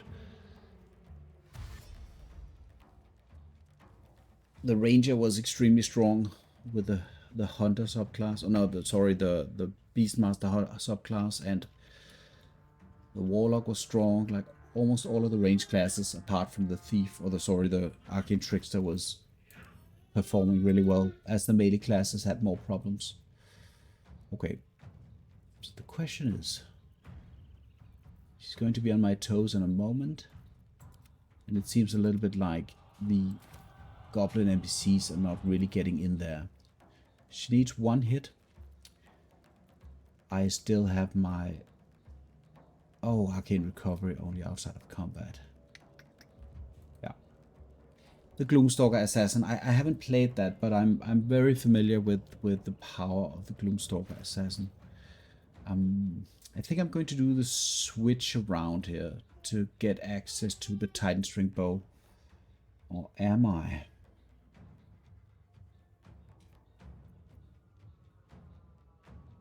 +3 from proficiency, +6 to hit. With the Arcane Staff Blessing, 1d4 on top of that.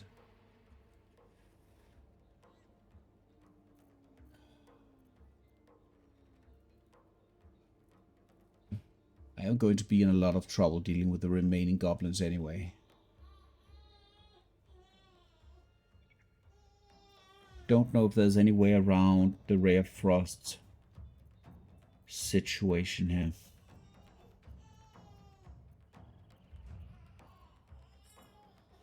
Okay, let's at least heal up here.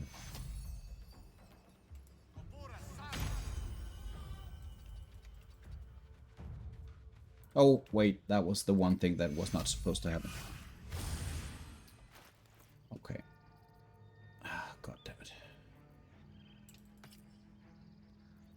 Alright. So normally I would say that for me, if I do this and disrupt the fight, that's what I would consider losing the attempt, the same as dying. But I have to say that I feel like I could have done this, to be fair. So I am going to go up there and see if I can find her and see what her hit point levels are.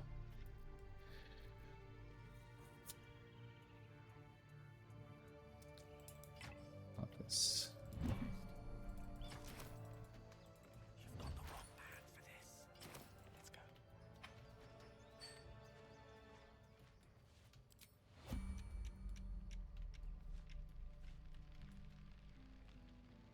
She's up there. What is she doing? Isn't that Minthara?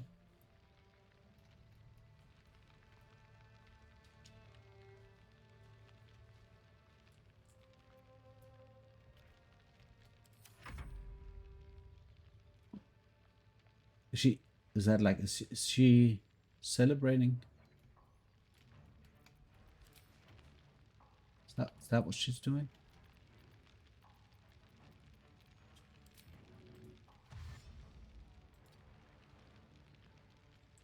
I mean, if Gale dies, he dies, but like...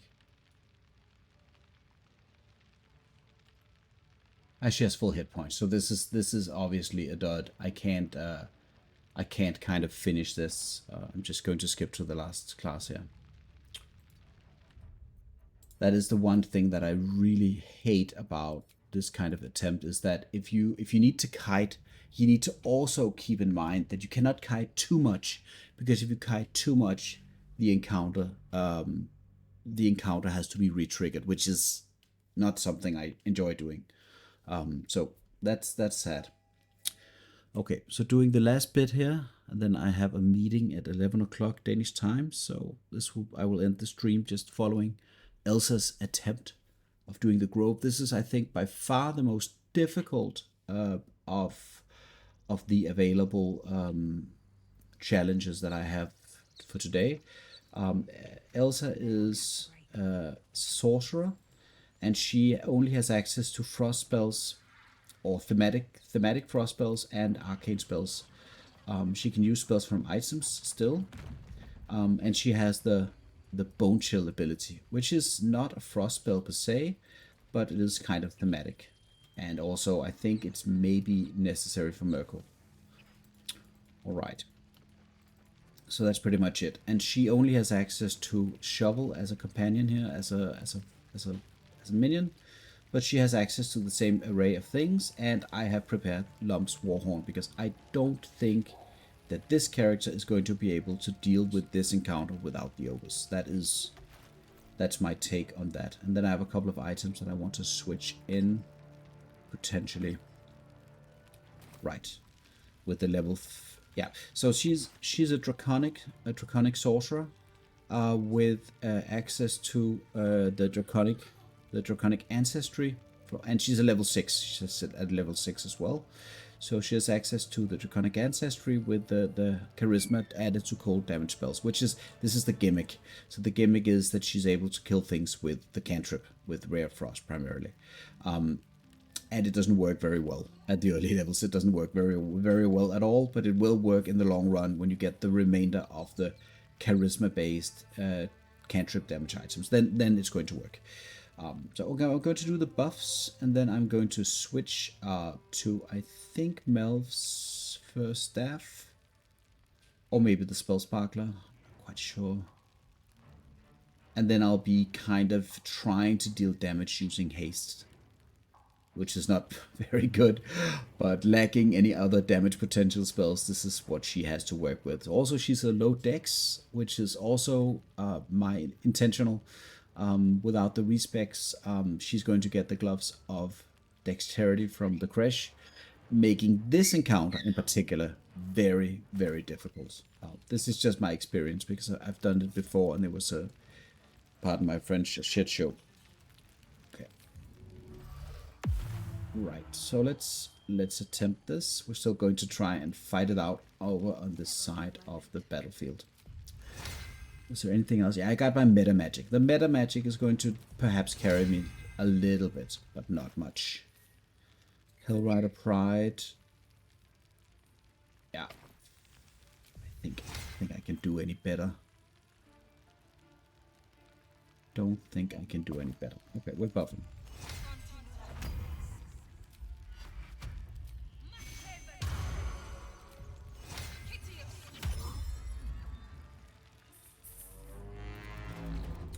Yeah, the dexterity gloves carry so much in this game. The dexterity gloves are going to give me +1 attack rolls, and it's going to give me the armor class that's going to make up for the low dex. They just carry, but getting to the gloves in a safe way is no joke. So good luck, Minthara. I see Sabamog is in position.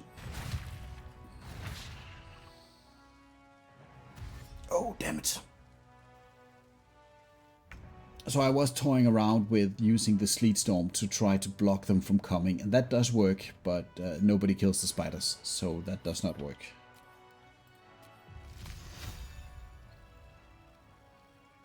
Okay, so 8 turns, 9 turns on the haste, 9 turns on the Mistral Blessing. This is what is supposed to carry me through this.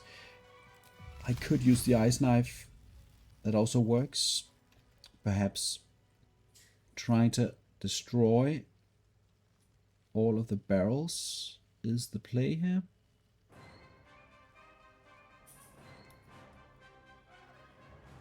I think I want to spend 1 turn doing that, honestly.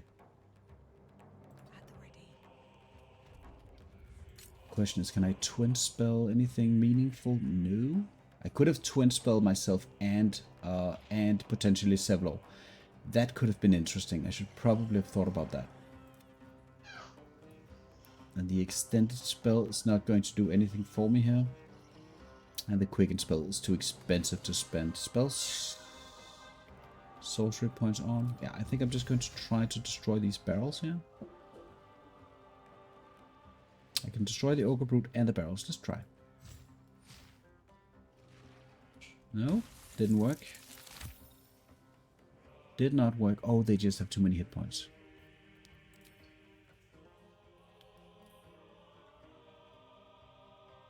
I do want to do this. This is just going to be make my life so much better if I can destroy them. Yeah, okay. Okay, going back here.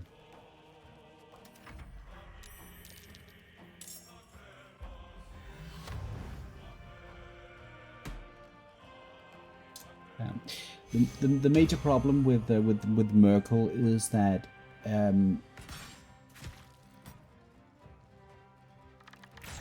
obviously is that like he's just he has everything. He has damage, he has control, he has hit points, he has all of the things that make something difficult. And currently I'm relying on the strategy where you apply radiant orbs to him. If you can manage to both blind him, and that can be done in a variety of disadvantage him. I mean, that can be done in many ways, and you can also put radiant orbs on him. Some classes will do this reliably. Then it's like he doesn't hit anything, and you can stand right next to him and just control the area. That's how I've done the Merkel fight all the time. If I had no gear, like a naked run, how would you do that without bombs? That's what I'm kind of concerned about. And what would the naked run be? I mean, I'm assuming that you would be allowing yourself to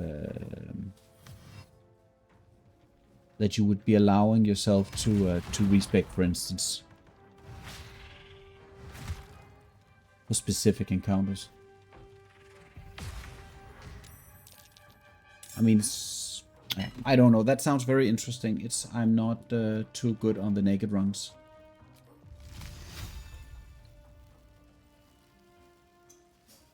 See, already this is the problem right here. This is the problem.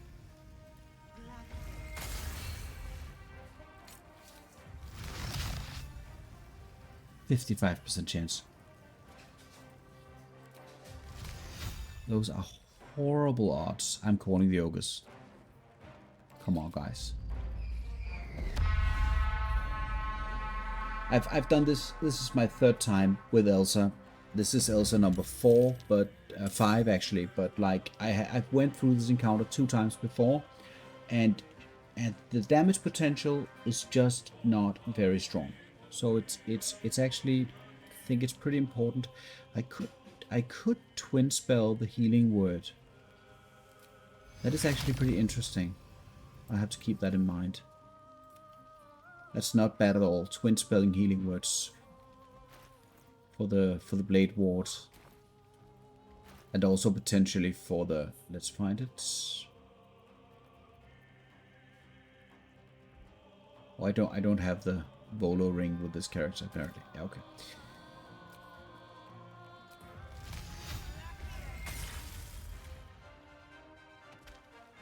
And now the ogres are occupying my safe space. That is just, that's not cool in any way, ogres. And they're not only occupying my safe space, there was only 2 of them, and they spawned.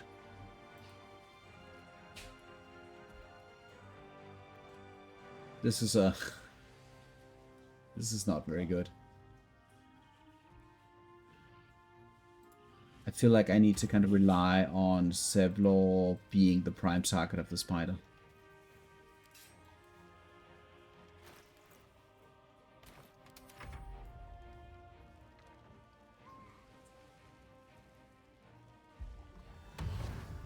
Okay. Probably that type of run will only be available to very specific classes and setups, I'm assuming. Without knowing it.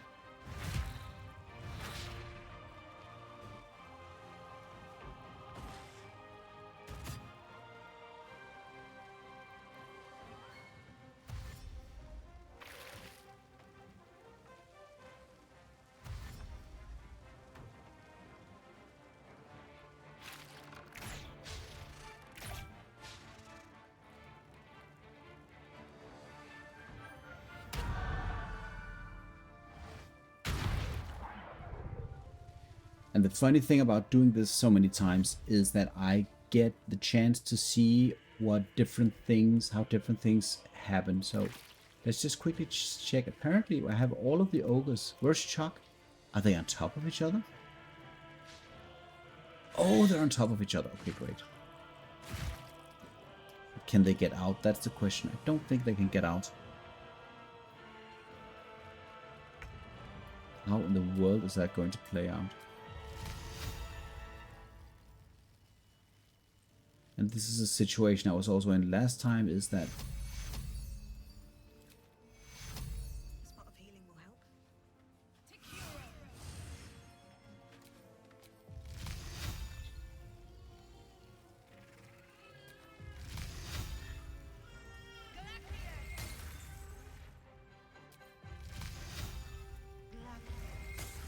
wow. Okay. Ooh, very nice rolls.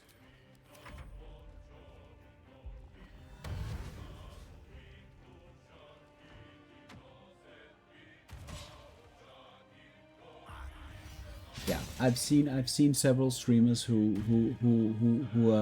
spent time on the Merkel fight, and I'm just going to do relatively conventional solo runs. So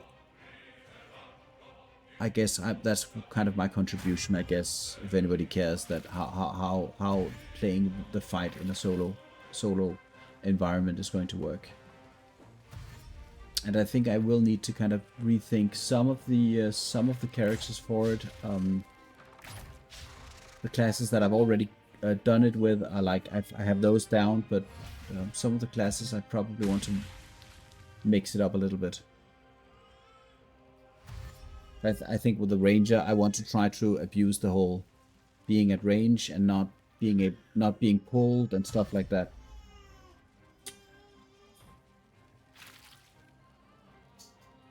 But we'll have to see. I'm really proud. One thing I'm really proud of is my Elsa fight. Actually, the Elsa fight that I had on Merkel, where I beat him. That was, I think, probably the best time I had in this game. I have to say. It was so close. And no healing potions, no way of sustaining yourself in that fight, and only casting frost spells. That was fantastic. I really love that one.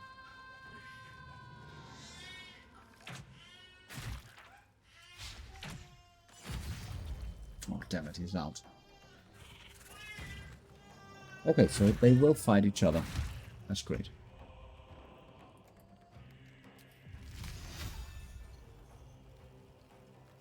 Come on. Thank you.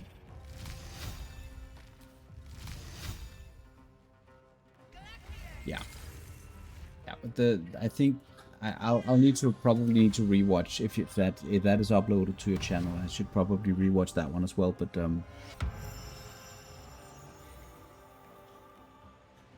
I did watch some of your gameplay and how you managed to do it, which is the great thing about this game, is that that's absolutely different to what I'm doing, for instance. So using consumables opens up a whole different type of gameplay.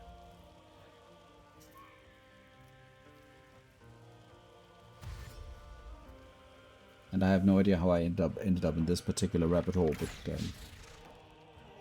I've been here nonetheless. Oh, that would have been good. It would have been so good. The question is, I'm too far away, right? Are they all lining up for one big explosion here?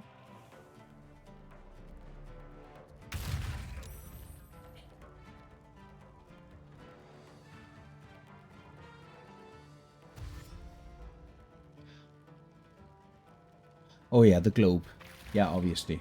Yeah. Yep. Gotcha. But regardless, it's like well, regardless, it's still kind of you're still solving the stuff in a way that your rule set allows for you to solve it, and I think that's the most important thing is to have, like, for me, having a very rigid rule set saying this is what I'm doing, this is allowed, this is not allowed, that I don't need to think about, can I do this, should I do that, and I just have one rule set, and you know, I can also always change that rule set. But for me, having an absolute rule set I'm following is making everything more fun to me, because then I need to kind of work my mind around, well, how am I going to use the resources that I have available to me. Okay, do I have the jump? No, I don't have a jump spell. I really want to go and blow this guy up. Look at this. I can blow this guy up and everything here dies. Do I want to spend a level 2 spell slot to do this? That's the question. Probably do want to do that. Will the explosion hit me all the way up there? That's the question.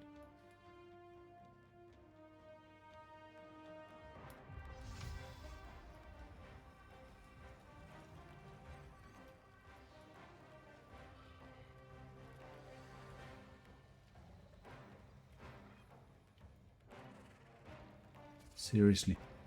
Will the explosion hit me? I can move a little bit. That should work. Okay, let's try this.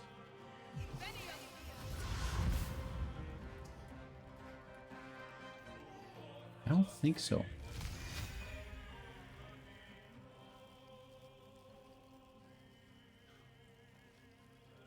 Jeg skal nok tage bollerne.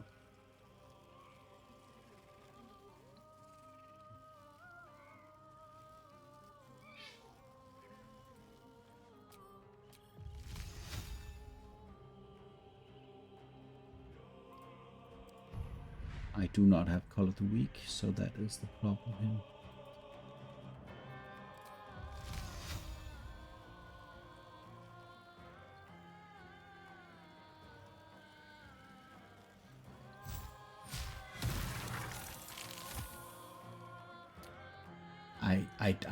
This spell is just the most ridiculous spell in the game.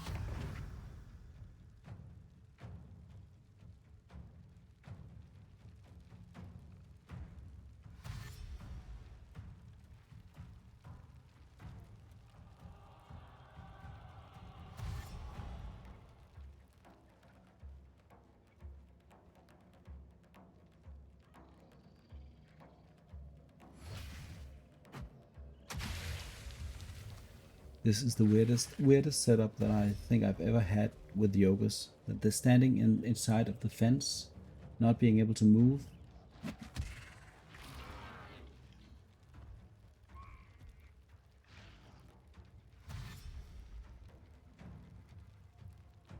And then they're just handing out high fives across the fence.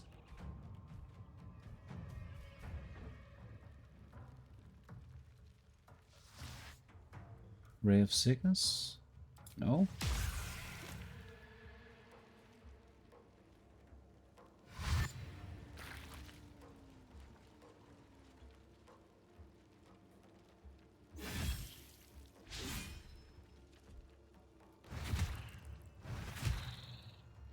Oh no.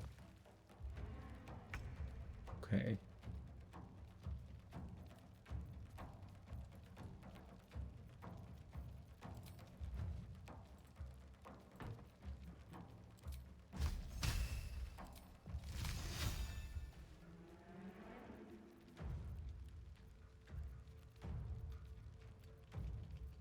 Where is my this is classic, like, come on, get in the fight.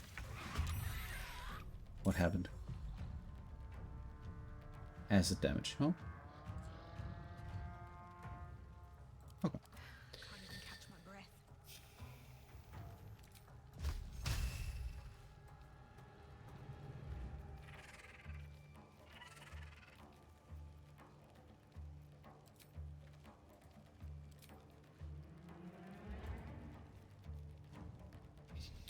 So the one thing that that Elsa has going for her is the fact that she has the Warcaster feat, and she has 16 in concentration, so plus 7. I mean, I need to roll a 3 on one of my dice for concentration to be maintained. And right now I feel like I need to do this, and then I need to trigger an attack of opportunity, which does hit and kills. Okay, let us see how much damage we can do to these guys. I feel like I want to save my spell slots, the ones that I do have remaining. I can also convert spell slots, spell points into spell slots. So now they need to run around, and hopefully I can get the ogres engaged a little bit.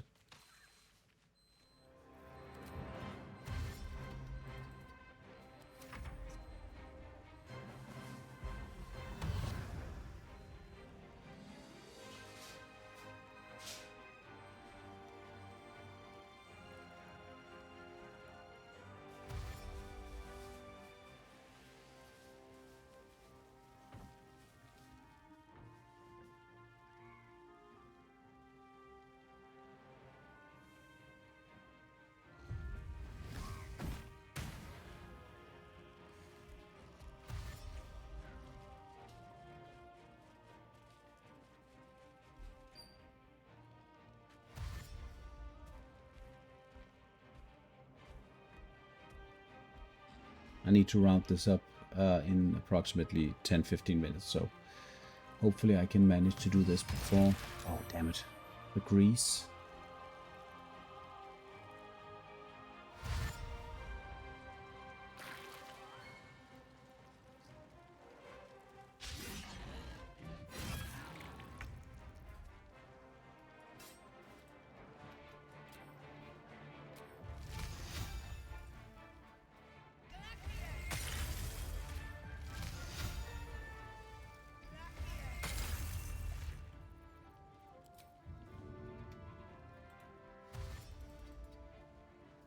Not quite sure how I'm going to manage this. I do have 2 level 3 spell slots, so I can kind of continue the haste party 2 more times if I can just manage to keep my concentration. So probably that's going to be the game plan here.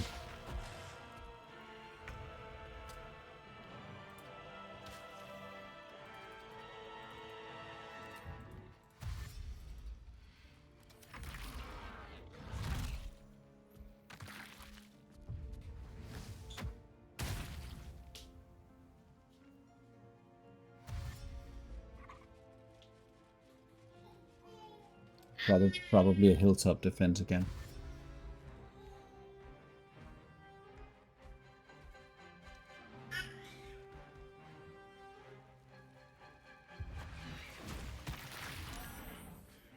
And then the acid blows up the barrel, and then the barrel is ignited. Okay, fair enough. The Ogre Brood here is going to be a real issue. Let's see if I can't.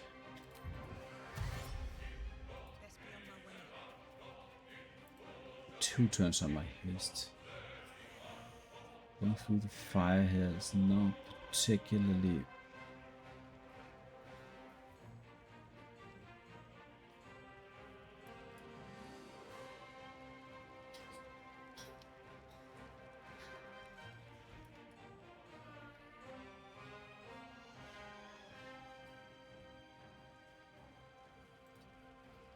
Oh, well. There's the fire.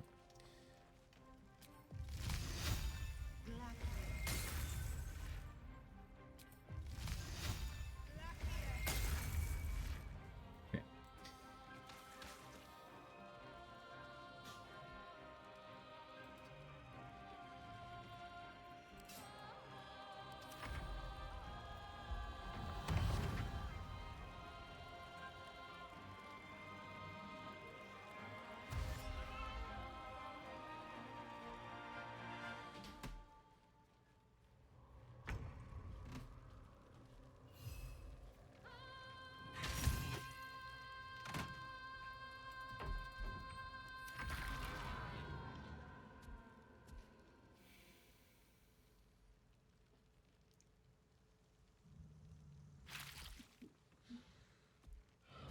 Okay.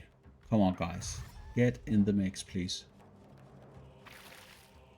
And see, that's another thing I learned. Then I do these fights over and over, and then I do these new things, and then suddenly the fight is all different. Like, the ogres being locked behind the fence is just... Why did that happen? And then I have my concentration broken next turn, so I need to retreat to a safe position. Not before I threw a few spells down. Where's Minthara? Is down there, so that's not too great. I still want to go and shoot a little bit.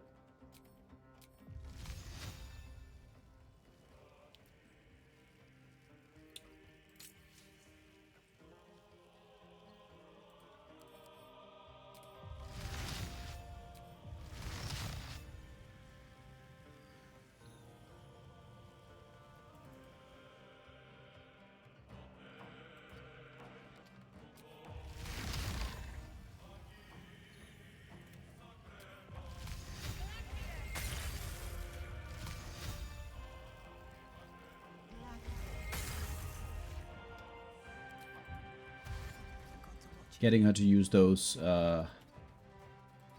channel oath, or sorry, not channel oath, but healing lay on hands. It's just, it's so important. I mean, that she cannot use them on herself. The more of the resources that you can drain, I think, in this fight, the better. I don't know if there's any classes like really outside of perhaps the paladin, like, who I feel can kind of, you know, just destroy her in one turn.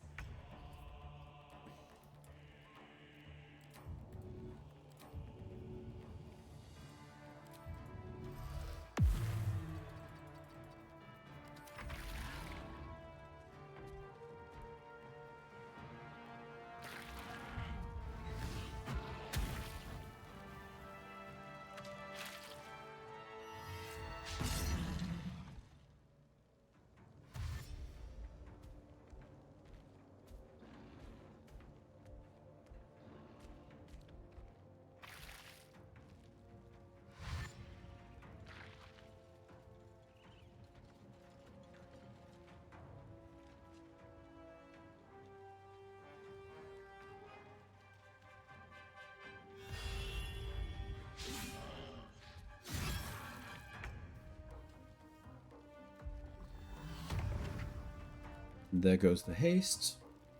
Into lethargic.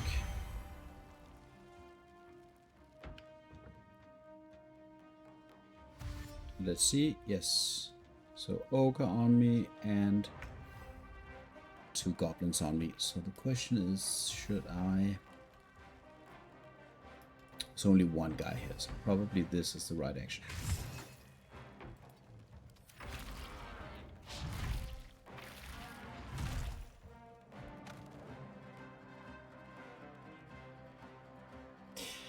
Optimally, you do this encounter without the ogres. However, I feel that this encounter is what I would describe as, wow, he gets an action as well. I would describe this as perhaps one of the most action economy stressful encounters in the game. I think perhaps Miracle is worse, but this is really up there. I mean, this is just like in the first 2 turns. What you do in the first 2 turns can be defining for the whole fight. Basically, that's at least my take on this. Probably I just want to rehaste at this point, and then we'll play a little bit around these guys. Wow, 26 damage on the cantrip. So with all the buffs and the right setup, you can basically get that cantrip past 100. I think past 100 damage with vulnerability and critical strike and all of the bonuses. It's so strong. It's not Eldritch Blast, but it's pretty good.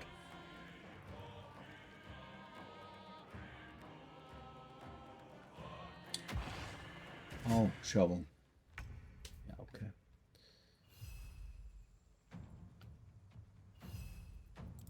No, shovel. We need you, boy.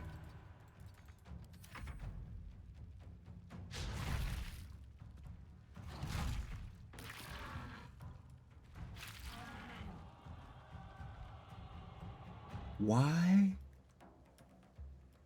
Okay, so I just can't position myself, apparently. Thank God.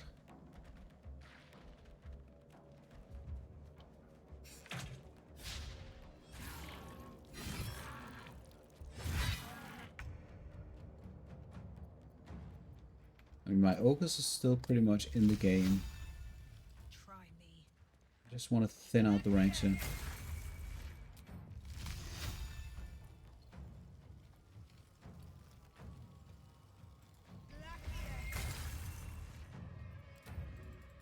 on my feet.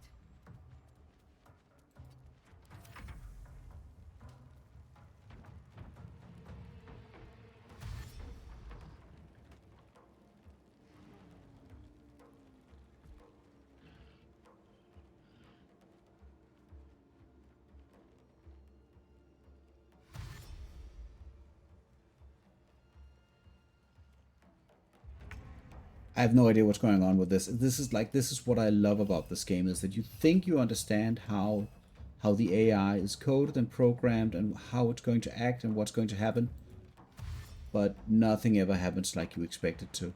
Which is obviously why you want to, like for instance, you talked about the Merkel fight, like going into a specific fight and just practicing the hell out of it. Really gives you some interesting insight.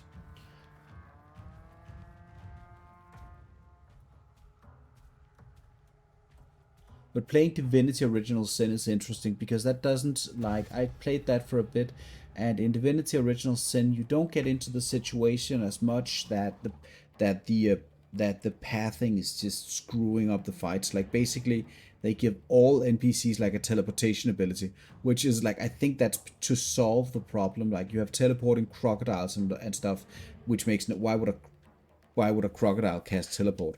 But I think in Baldur's Gate, the differences from one of the big differences from Divinity Original Sin is that you have the what is that called, like the altitude. No, that's not the right word, but you know, the difference in height, and I think that's what's messing up so much of the pathing. So I mean, I can really see why they would do the other thing for. Do I want to kill the bugbear? I need to go back to the ogres, like ASAP. What do I have to lose?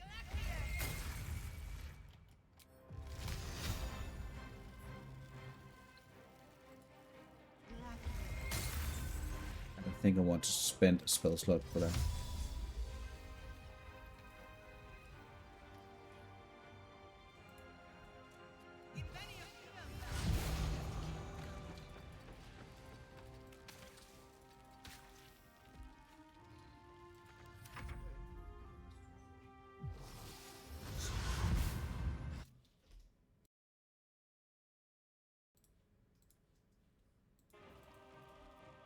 And there is the whole person, and I am of course casting counterspell.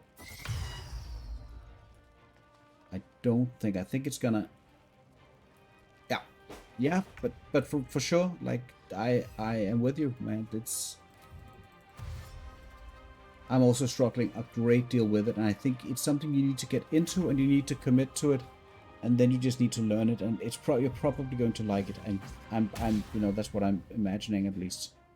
But yes, I feel the same way. I don't know if the counterspell effectively takes away the spell slot. I simply don't remember, because then she's just able to cast the spell again. And then it is GG.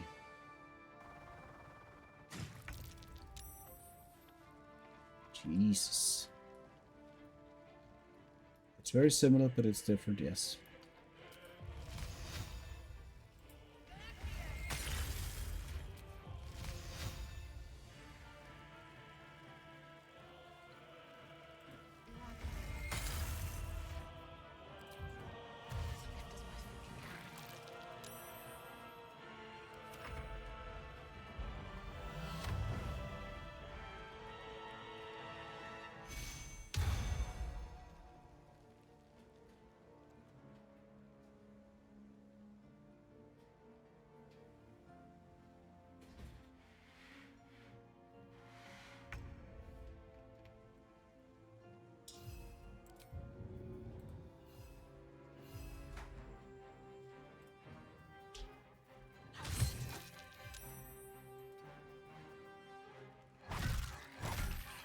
Oh, okay.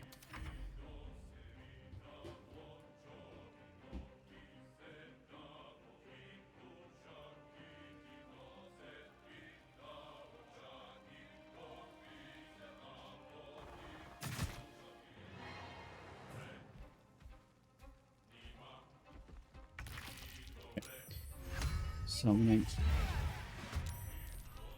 Yeah, the counterspell takes away the spell slot, but what I'm asking is, does it take away her spell slot? Because can she still, if she can still do her thing, then that's a problem.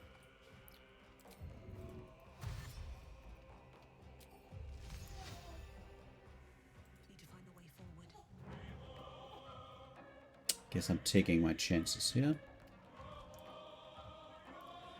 Don't want to go into the fire.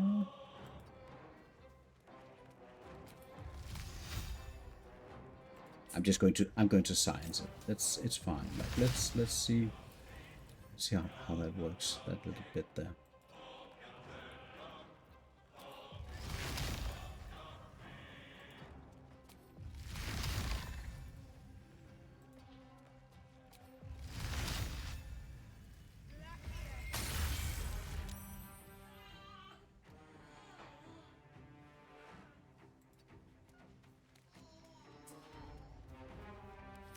Yeah, but I'm not sure that it does. Not fully sure, at least.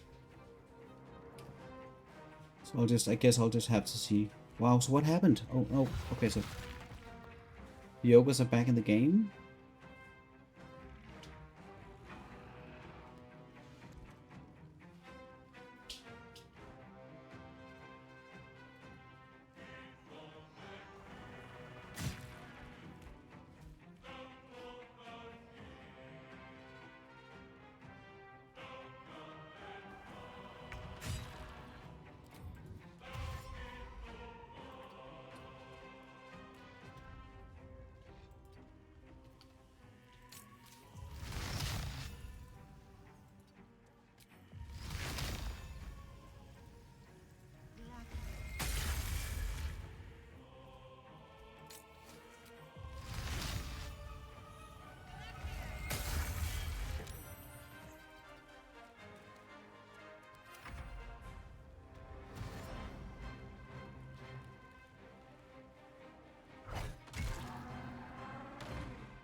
This is a success. There's a parasite in that.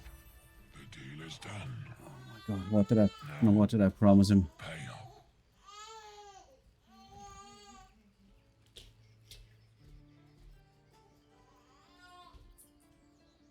Reality.